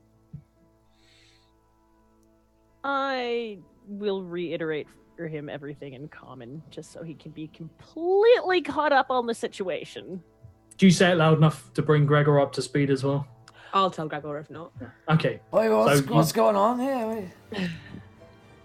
You guys... And I keep flipping the pages of my book. What do they want?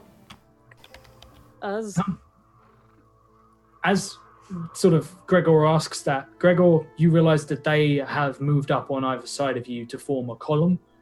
The two at the front are now impeding your progress, and both of them raise their bows again and aim at Zune. Alright, so we're off to the fucking Sun Elf Bukkake session, are we? Is that what's happening here? Yeah, bunch of cunts. The male sun elf that is currently pointing a bow at you says, "You will hand over that book." You want the fuck, mate? You can fucking take that book as far as I'm concerned. Oh, that book. Yep. Wait, not the book. That's no. This is her spell. No, book. Oh, the this is her spell book. Oh, she can fucking take that one as well, as far as I care. I was gonna say, seeing as the rest of us can smell, Yeah, that fucking and she's stinks. been flipping through the pages. I'm Yeah, assuming it's- we're. yeah. That fucking stinks, mate. Practically Take her. gagging. Yeah. Yes. Take a fucking stanky book. I close my book and I look at them like they're mad. You would attempt to take my spell book from me. You might as well blow off my head. You could do that as well, I guess. We will not blow off your head. We will shoot you full of paralytic poison and drown you in. He looks off to the side of the path. 4 inches of the most wretched water. I take a chunk of my own skin, preferably with a bee in it, and I throw it at him. Not to actually hit him, to be like, fuck your poison, dude. Like, go ahead and shoot me. Don't worry, it's only 4 inches, Izun. Yeah. Everything's shorter in these, too. I have indulged him one time. He gets one. He, We had 2 seasons for that. that was bonding right there. We just bonded. No, it wasn't. No, it wasn't. No, fucker. he looks at you, nods, and all around you, bows are drawn. And now you are only being targeted by those 2.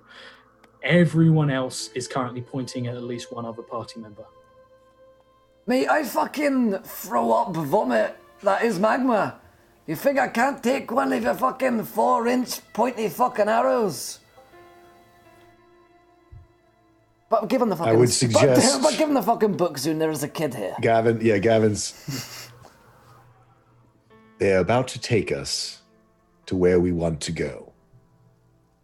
It is not the way in which we wanted to get there, but the alternative is us wandering around these swamps, possibly bumping into those giant Hand over insect your things. holy symbol, then. It's not. They're already gone if you haven't already noticed, dearest Zune. The Which guy, you might not have known at that point. I did not. the sun elf looks at Gavin, looks up and down, looks to the others, and says, "None of the others currently have anything magical drawn. You do. You break the law of our lands, people die. By our hands or by theirs. The law of your land is no magic. No. That is the law of the surface. Or did you not learn that lesson when your camp was slaughtered?" Oh, I don't shots tend to notice fired, people around me maybe? dying.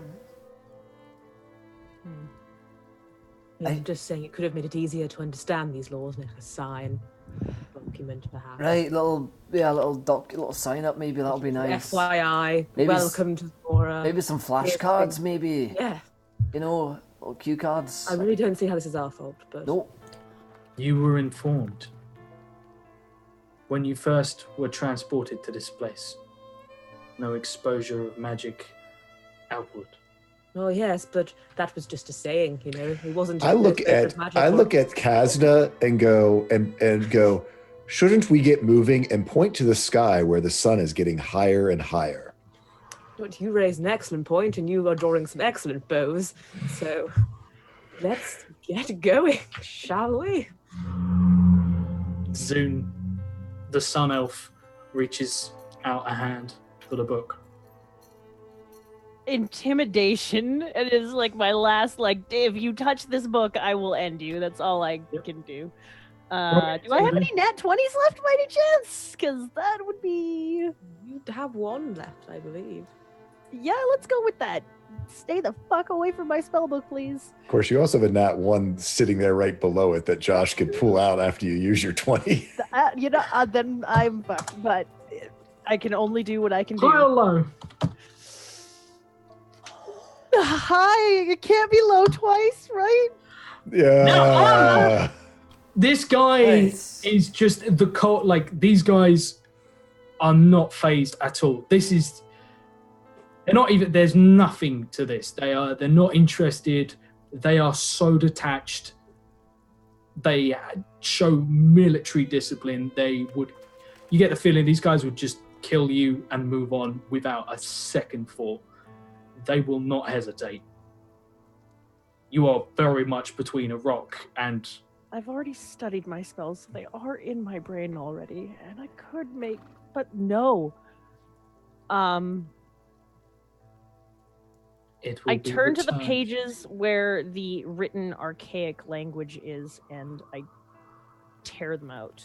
What if I were to carry the book for her? I mean, I can't do what it is that she does. I hand over the book without the pages that have the writing in them. I put the pages in my pocket. You're dangerous enough as it is. He You says, have no concept of how magic works at all, and it's silly. Take my book. He takes it. He stuffs it into a bag with very little ceremony. He nods, and everyone around you nods, and they begin to move. And they take you on a winding, snake-like path through the marshes. God damn it, engineer!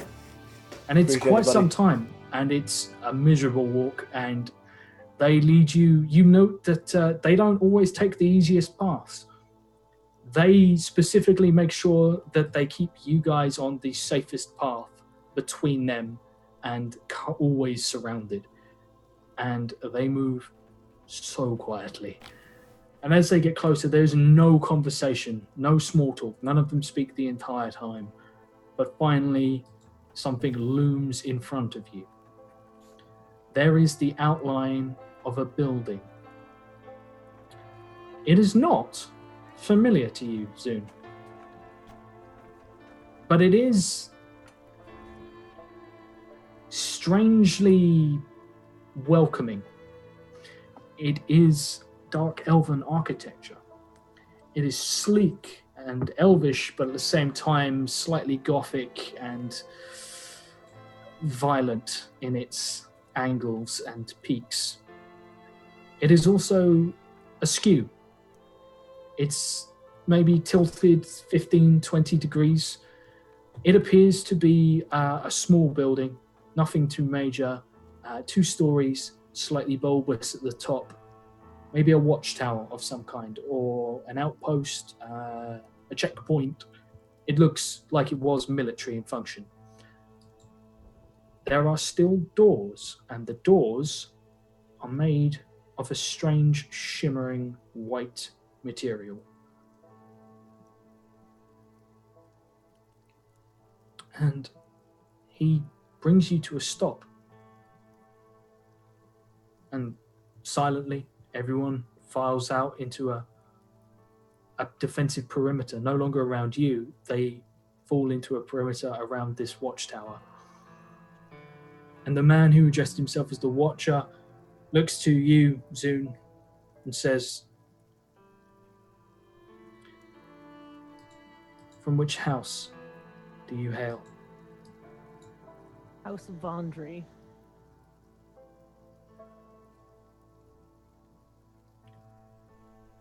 It is not known to us. House Fell is not known to us. No, they're a bunch of cunts, I know those guys. My family was in the ruling council of the West. I expect to be shown the same courtesy here as we would show you. There is a slight flicker of a smile. The same courtesy you would show us. It's not my fault you lost the war. God damn it, Lost the Fundraiser. war. Thanks so much, dude. So every dark elf has learned for generations. 9. Have you ever spoken to someone who's been around since before the war? You intrigue me. The possibility of that is slim. Except for sentient magical items. Or undead. Maybe if you were to show courtesy, the matron may grant you an audience. Oh, things have not gone to shit in the East. We still have a matron ruling. Oh, yes. We'll and see. she is great. Let's fucking... He gestures, and ahead, the watchtower waits. 2 figures have taken up honor guard positions almost by the door, and one of them opens it to show inside no light, just blackness. And there is now essentially a column that leads directly there. Straight path, even ground, as even as it comes in Zamora. It is relatively easygoing, but you are all still standing there. Scab has been incredibly quiet this entire time, but he has a white-knuckled grip on Kasna's finger. His other hand is on his knife, concealed within his rags. We have not addressed the issue of how you are going to see in the dark, Gavin. That is true. We accommodate many. He Yeah, gestures. I look to the other humans who are there. I say, I assume this will not be a problem. And were they speaking in Common or in Dark Elven when they were having the repartee back and forth? So far, the only thing you've heard him speak is Dark Elven. Okay. But here, he addresses you in Common. He looks and sort of looks to Zune and goes, I can assume that she was as condescending with you as she is with all of us. We appreciate whatever hospitality you have to offer. This is the Drow way, Gavin. Kind words will not excuse the slaughter that fell upon our people, nor will it save you from the retribution that is coming. So if you're going to kill us, why exactly are we going in this direction anyways? Why don't we just have it out here then? I nudge Zune and I'm like, do you want to bring those creatures down on us again, or do you want to be somewhere where you could actually use your spells and be helpful in combat? I could fly away and leave you to die. Don't think I haven't thought about it. Zune, he leans towards you, gets up in your grill, and I 5'5" stand defiantly. a cold, very emotionless, unhumorous smile twitches across his lips, spreading. But you don't fear death. And you will know fear if you continue to show disrespect. You are here because of your sister's crime, because of the dwarves' crime. I look to my sister, my amazingly beautiful sister who's always managed to not get caught, and I give her the why the fuck did you get caught look, and then look back. What are you talking about? He nods, and 2 figures disappear inside the watchtower, and they return carrying what appear to be heavy Hessian bags. They are stained, they are in bad condition. And he opens them, and inside you hear the slight clink of glass, and he picks out crates and places them down. These are proper like grocery crates. Inside are a whole alchemy set of different glass vials, but all of them contain one of 2 colors. One is a blue that seems to shift as if oil and a blue liquid are contending to take up space. They swirl together. The other is different. The other is entirely devoid of color, but at the same time seems to have, almost like when you get an unclean glass and you fill it with water, all the tiny little specks that drift around inside. He picks up one of each color and holds them out to Zoom.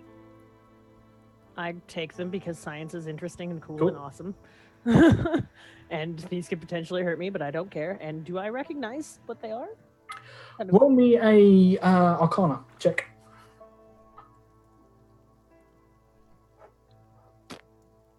Ooh. On an 11, no, you do not. I look to him expectantly. Drink. The last time I did that, I woke up unconscious. I'm not here to ascertain what past experiences you've had. I'm not here to hear your life story. I'm here to bring you before them.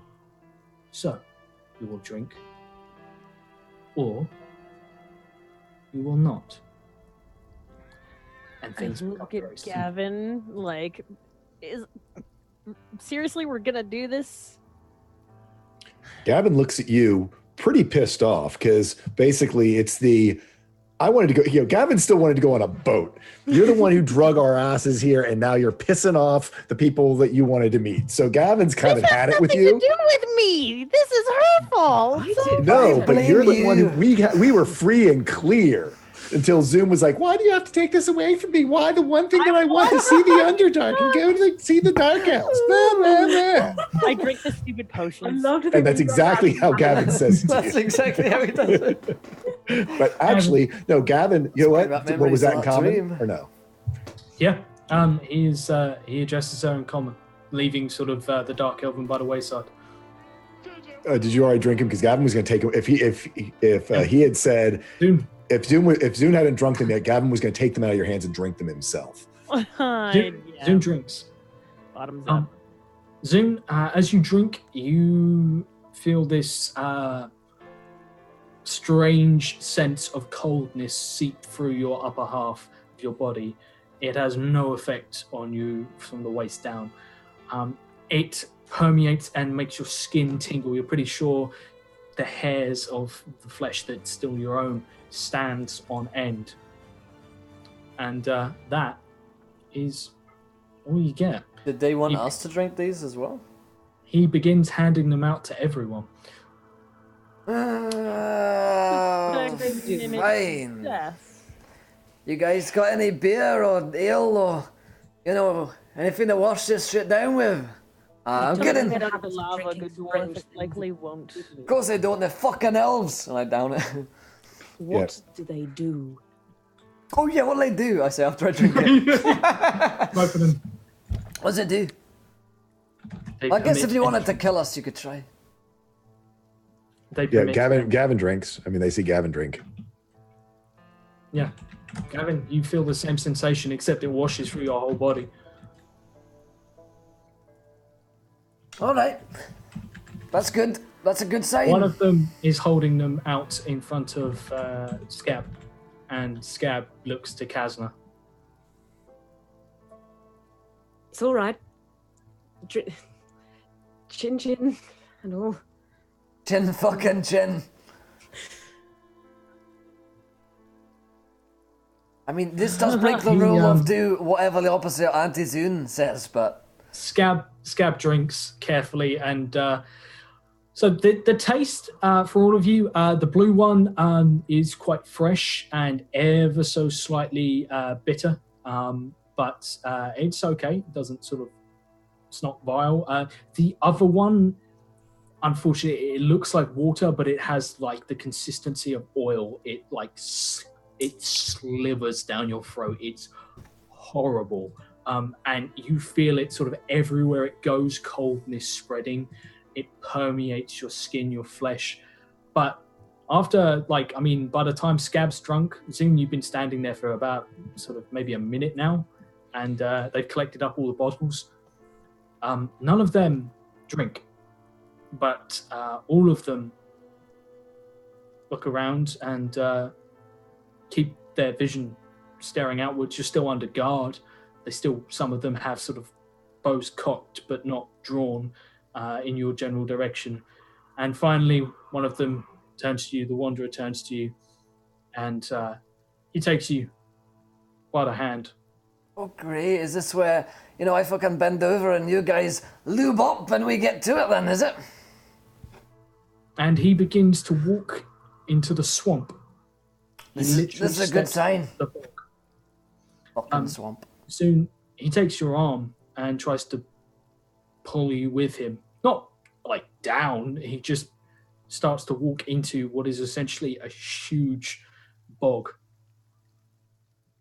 I will go with him. I'm going to assume that's what these potions were for. Might find angel cock down there. As he begins to march downwards, it rises up towards your chest, up past your chest to your neck, and just before he is suddenly submerged, he turns his head to you without breaking a stride and says, "If you let go, you will drown." And he continues to walk, and you watch as he sinks entirely out of view. Got themselves a Titanic situation over there. Never let fucking go. Zune shows no fear and goes in. Cool. Zune, give me a con save. Save, you say? That's good. That's decent, right? Very good. Okay. Incredible. 15. So, who goes in next as Zune vanishes? Oh, Gavin drank second, I guess. I mean, he's just waiting for someone to lead him to what to do. A tiefling comes and takes your side, and he takes you by the arm, not forcefully. He puts his bow away, and he begins to march down into the bog. Okay. All right, I'll fucking go next Gavin's then, following. I guess. There you go. We always let people lead us into bad places. You by the fucking hand. entirely. Roll me a con save, Gavin. I hope you fail. It's 11. 11. I Okay. really mean it. Who goes next? Yep, I'll fucking Plus 6, too. dive into the fucking bog. 6, that's insane, dude. You're 20 in your con? Cool. You, Gregor goes under before his companion, who is a sun elf, who is leading him down. Do you hold my fucking hand, not my beard, you cunt? And he just ignores you entirely. Too professional to seem to care. And Gregor, roll me a con save as you That's continue. a fucking that one. Why die? Fucking that one. Fantastic. Finally, Kazna. Plus 6 and 1 as well. Scab is not letting go. Scab refuses to let go of your hand. Like, you're pretty sure Scab could break your finger with relative ease right now. He's like at that stage. You can see the tendons in his wrist. But he actually looks quite composed. It's just that white knuckle, desperate grip on you. So, Let's go. the last of them 17. close in on you. And as you sink, you see that Scab goes under as well.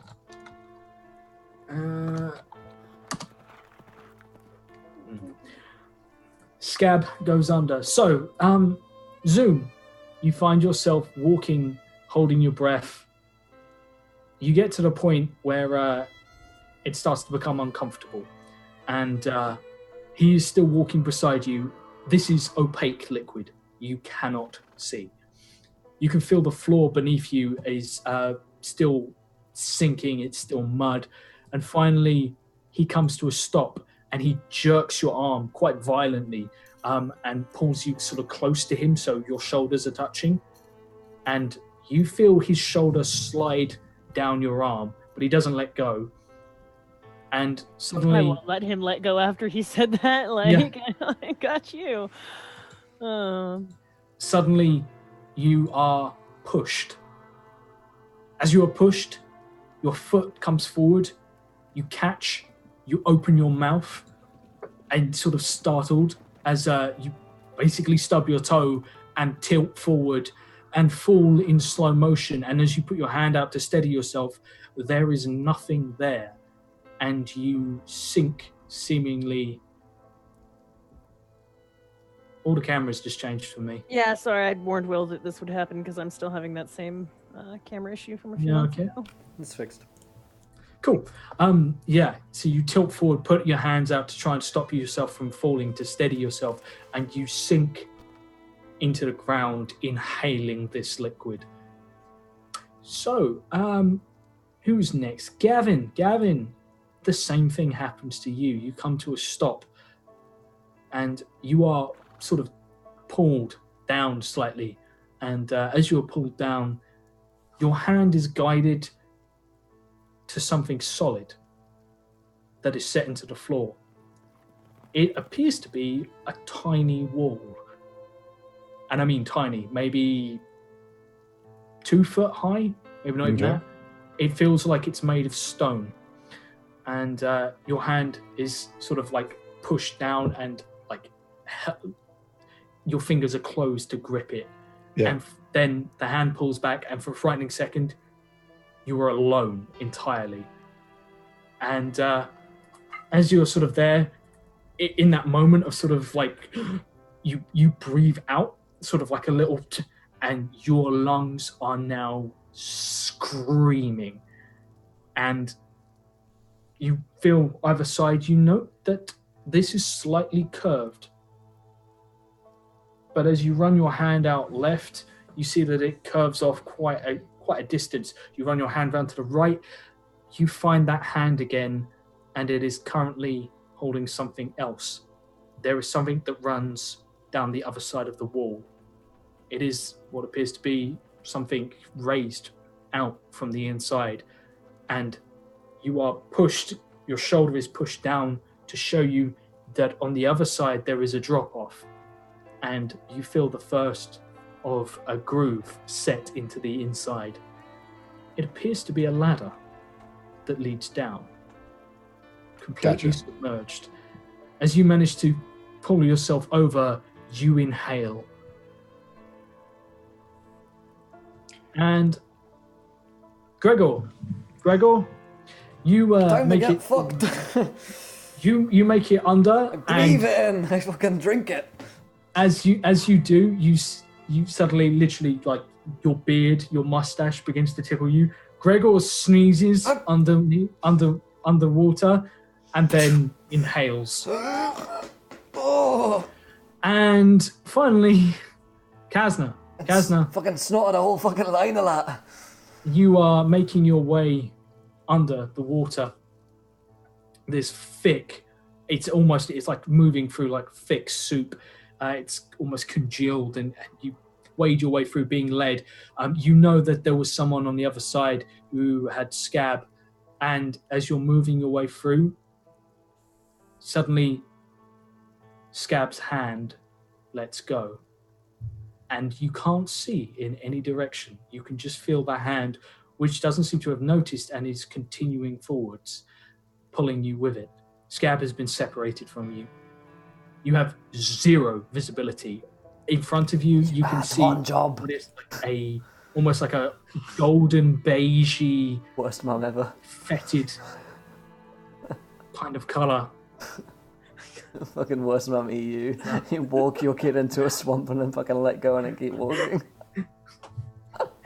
I'd like to see you try. Okay. You need to pull more weight around this house.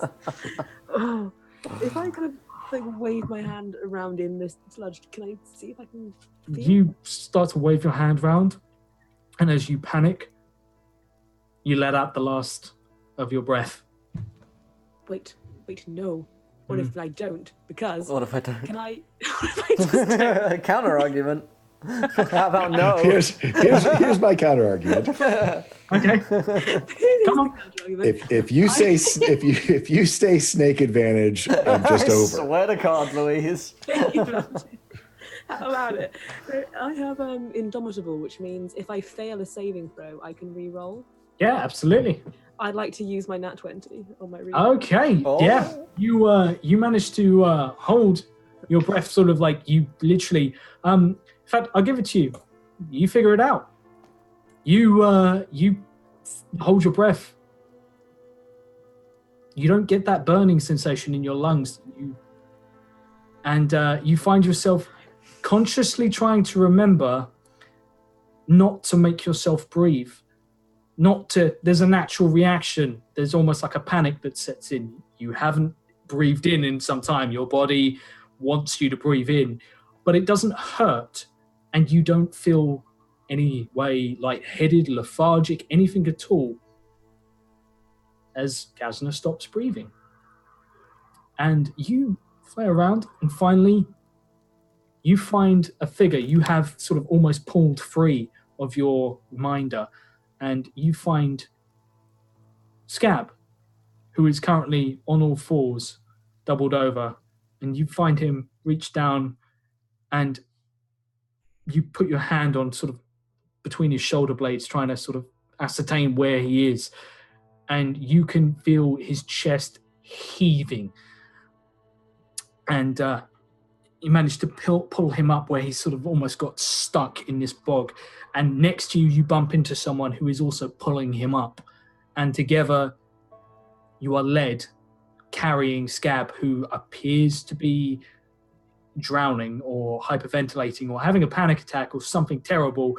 He digs his claws into you, drawing blood, and this water gets all into those cuts. It's not pleasant at all, but finally Scab is wrenched from your grip, and you find yourself at the edge of a lip, and you are pushed, and you tilt forward and fall. And you guys all fall for some time. And finally, Free falling. it is time for you all to roll me 1d20. Counter argument. I don't. Who's going not first? time. That'd be a Okay. 3 for Gavin. Okay. That's a 5 for me. Oh, baby, get fucked. Nat That's 20. This is where we find out this is the one time where that's the opposite and you don't want Yeah, Nat 20, you die first. At 20, you're absolutely aware of everything that happens to you as you die. I'm the greatest player of D&D ever. Despite sedation, you live through all of it. Oh Yeah. God, no. On a 20, Gregor, you wake up. You are in a... You wake up and you cough up lungfuls of this strange bog muck that seems to have congealed.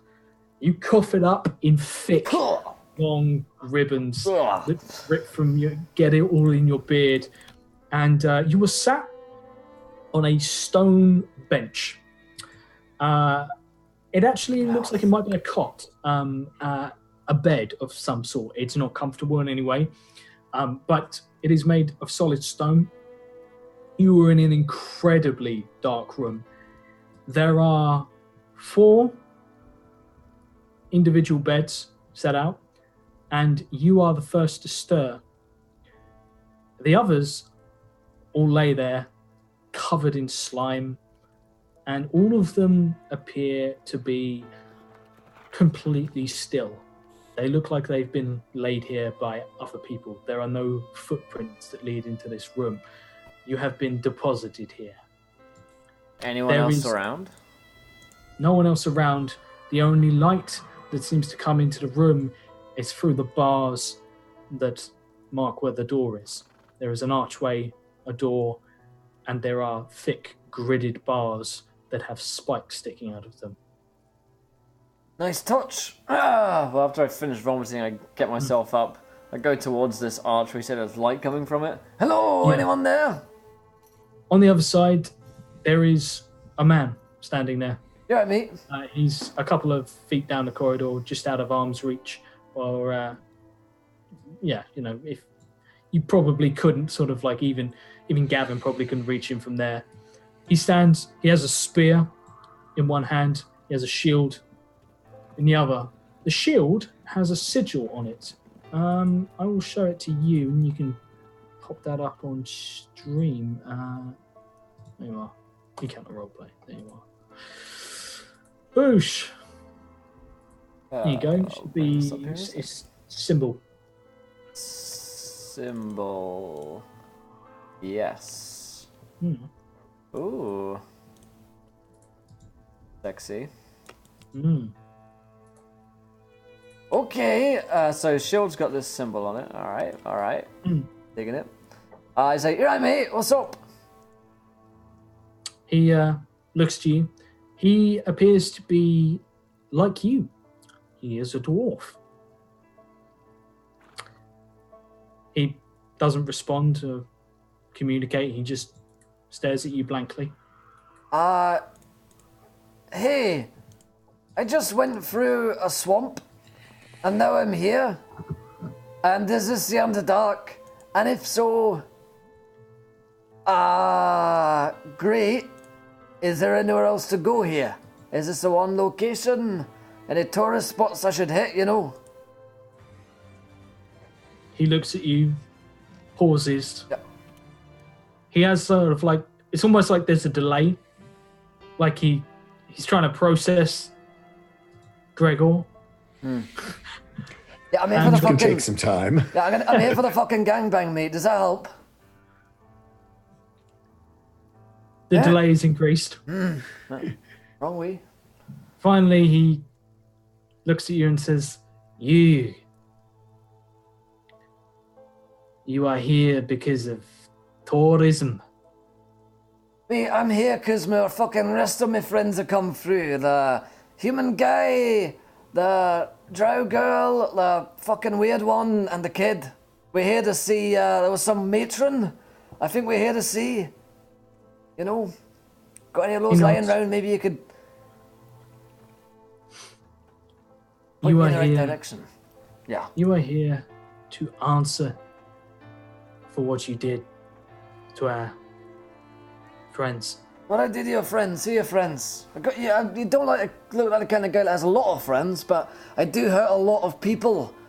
The drow you butchered in the camp.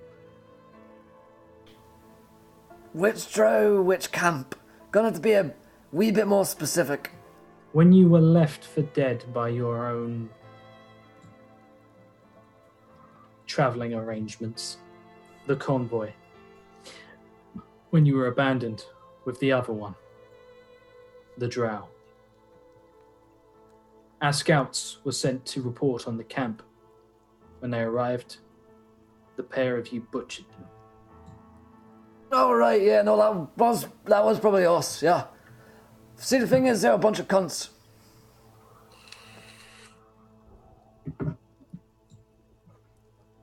He doesn't react. I was also feeling very fucking hungry at the time, mate. So could we move this on? We could, but I haven't received orders to release you. So let's hope. So I'm just those meant to orders wait come soon. here and just fucking wank off in this fucking room, just to you. Is that what you're telling me? You are the only material for me to have a wank to. That's what you want me to do here for hours upon end. Sit here and wank to you. Because I can do that if you want me to, or we could just move things on. I don't know how long you're going to be here, but whatever it takes for you to pass the time and distract you from the more pressing issue. All right, then fucking bend over. Yeah, turn around at least. You talk a lot of talk, but it's been 2 days What's been 2 days? since you arrived. All right, well, then I'm passing the time quicker than I thought, and I. He holds up something that he takes off his hip. Are you familiar with conditioning? I imagine not. Depends what kind of conditioning we're talking about here. We're talking of stuff for beards, and I'm pretty good on that. You know, keep it nice and fucking silky, mate.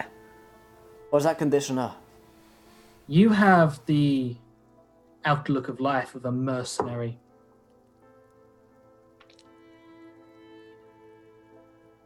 Is that correct? Me, I guess so. Look out for me and my own, you know. But, you know, I've got more pressing matters these days. I got a fucking kid to look after. How do you keep those with you in line? In line? I don't know that I do, to be honest, based on everything else that's been going on. He holds up the spear, sort of rattles it slightly. Would you prefer the stick or this, the carrot? And he raises up a water skin. Kasna's water skin. Oh no. That's interesting. So I gotta choose between your fucking carrot and your fucking stick, right?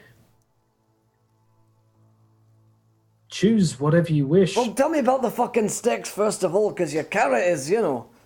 I mean, I've seen better carrots in my time, let's just say that. Clearly, we're wasting our time. Well, it's been 2 fucking days, mate, come on. You got time here. Oh, that's okay. I'm sure you, your love interest, and the little one won't starve. There is food in your cell, after all. Fine. I'll take your fucking carrot, mate. What do you want from me? We want your cooperation. Alright, I've been known to cooperate in my time. I am a very cooperative man. I go to the fucking co-op from time to time. You know, in the Black Mountains. You need this to survive. We need something to survive. You're going to help us. And in exchange, we will keep you supplied with what you need. Blood. And we will provide it in a discreet fashion so you don't alert the individuals in your party or individual in your party whom you're trying to hide your condition from. You know a lot about me, mate. I can tell that. You got me right by the Goonies here, it seems. But what is it that you need to survive, exactly? Because if you're going to be tickling my Goonies, I'd like to have a wee tickle back, if you know what I mean. As he goes to speak, he pauses, and then he turns, and the door at the end of the corridor opens. Big stone doors. And on the other side, give me a perception check, Gregor.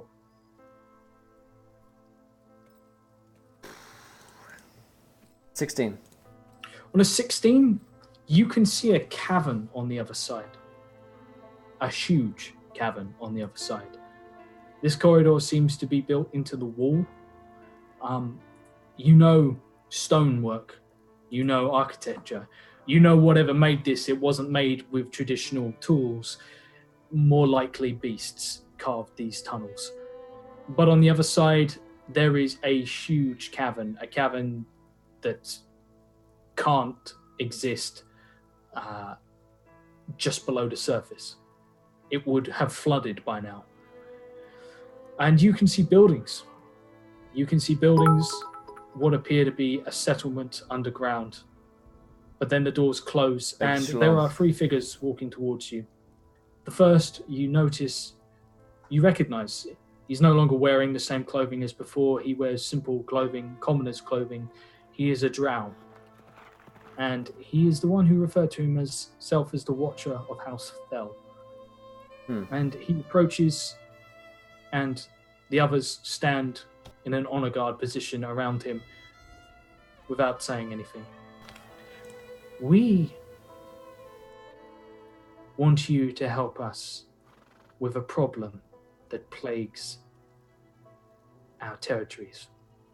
Fucking, circle jerk, is that what this is? You guys are all gonna, fucking bash at it? Because I'm ready. If you continue to make lewd jokes, we will simply leave you to slaughter your friends and give in to your baser instincts. That was a fucking joke, mate. But go on, fucking continue about your problem. Tell me all about it.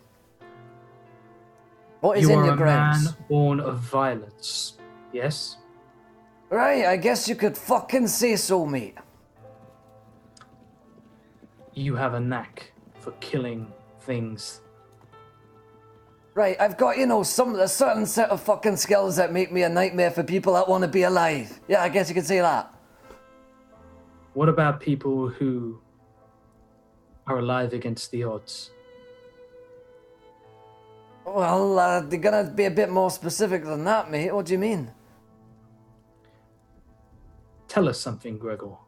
And all of their heads turn, and everyone looks at you with the same curiosity in all of their eyes. What do you know of liches? And we're going to end the episode there, ladies and gentlemen. Nice.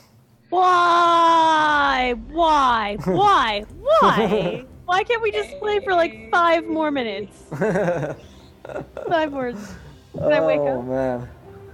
Do I wake up? Do I hear this? Do I hear this? Nice. So, Yeah. yeah, welcome, Rage. guys. You made it below Zamora. You have entered the Eastern Underdark. 5 more minutes, Mom. 5 more minutes, please. Incredible stuff, guys. Yeah. Well, if you guys enjoyed tonight's episode of The Long March, do let us know there in the chat.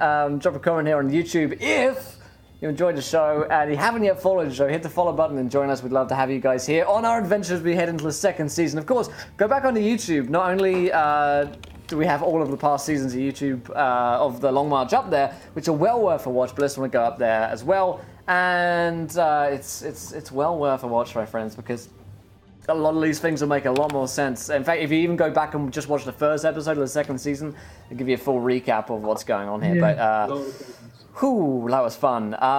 Also, another big thank you to our sponsors, D&Dice.co.uk. Go check them out. Go check out the giveaway we've got up there. Well worth a look for some truly killer, beautiful dice. You've got plastic dice, but you also got like super high quality metal dice. That'd be really nice for someone like a DM that you really like, or a player that you want to reward with more than just experience points. But let's go around to cast and crew. Did we enjoy ourselves? Where can we find you guys online? Josh has gone away. That's good. He's back. Josh, what do you think of tonight's episode?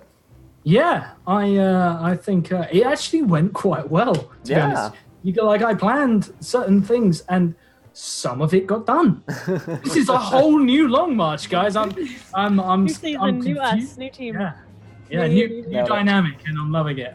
Which is keep people unconscious as much as possible. Speak to you one at a time, like children. That's the way. That's the way forward. But yeah, That's probably for the best. yeah, exactly.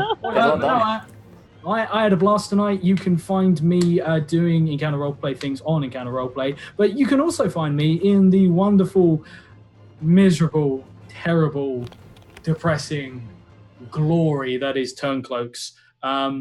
Hashtag Tragedy Train was my Tragedy favorite. Train. Tragedy Train earlier on Twitter was wonderful. But yeah, absolutely do check that out on Turncloaks Pod, and also come back next week because these guys need help.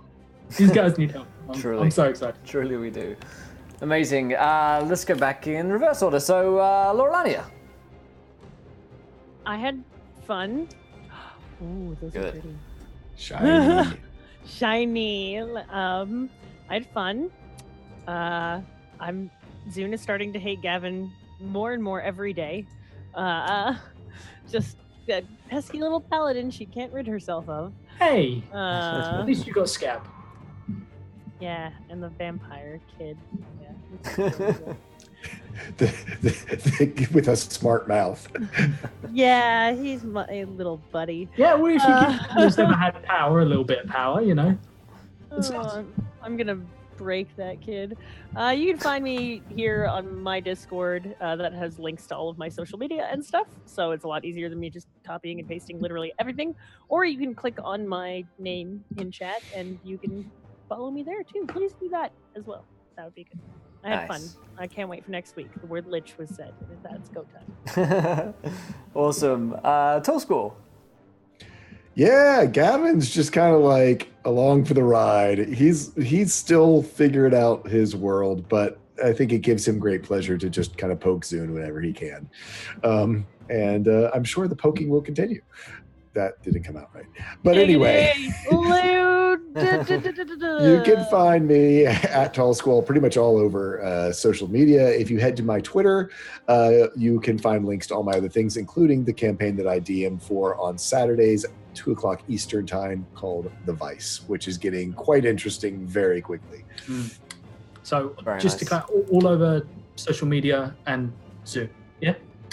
Yes, of course. Yay. Very cool. Very cool. And last but not least, Louise. Hello. Yes. Hello. That's my feeling of today.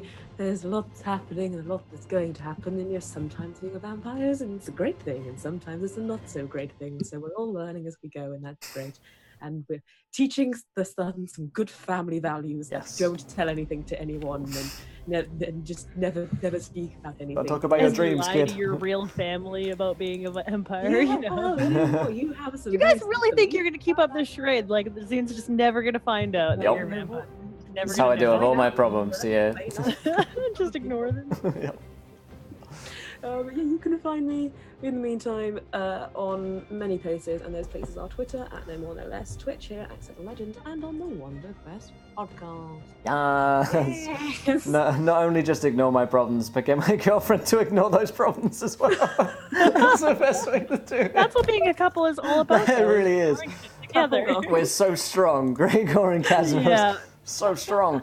Well, guys, Such a healthy relationship. Such a healthy relationship. Such a healthy couple. Well, guys, hopefully you guys have enjoyed tonight's show, not long much. We've got a host D&D channel. Dice Camera Action is on. Oh, if you're more in kind of roleplay, I've got a new video up here on YouTube, which is Purge the Beyond. I've gone beyond purging the wiki. I've gone on to D&D Beyond and gone to purge that as well. So go have some fun listening to that. There's a fucking blue squirrel. It drove me fucking insane. Thank you guys once again. We go through the donations real quick here as well. Shalom, Thank you for the bits. Fungineer with the 69 bits, my man. White Fawn, thank you, buddy. Who else we got here? Soldier 9, White Fawn again, Mr. Flatten, and Irvin. Thank you guys so much. Really appreciate all donations on tonight's show. One last shout out to our dice sponsors. Check them out, my boys. And until next time, try not to throw too many now ones because we want to be here laughing when you do. Oh, last thing, back tomorrow, 1 p.m. Eastern, Call of Cthulhu. Bye!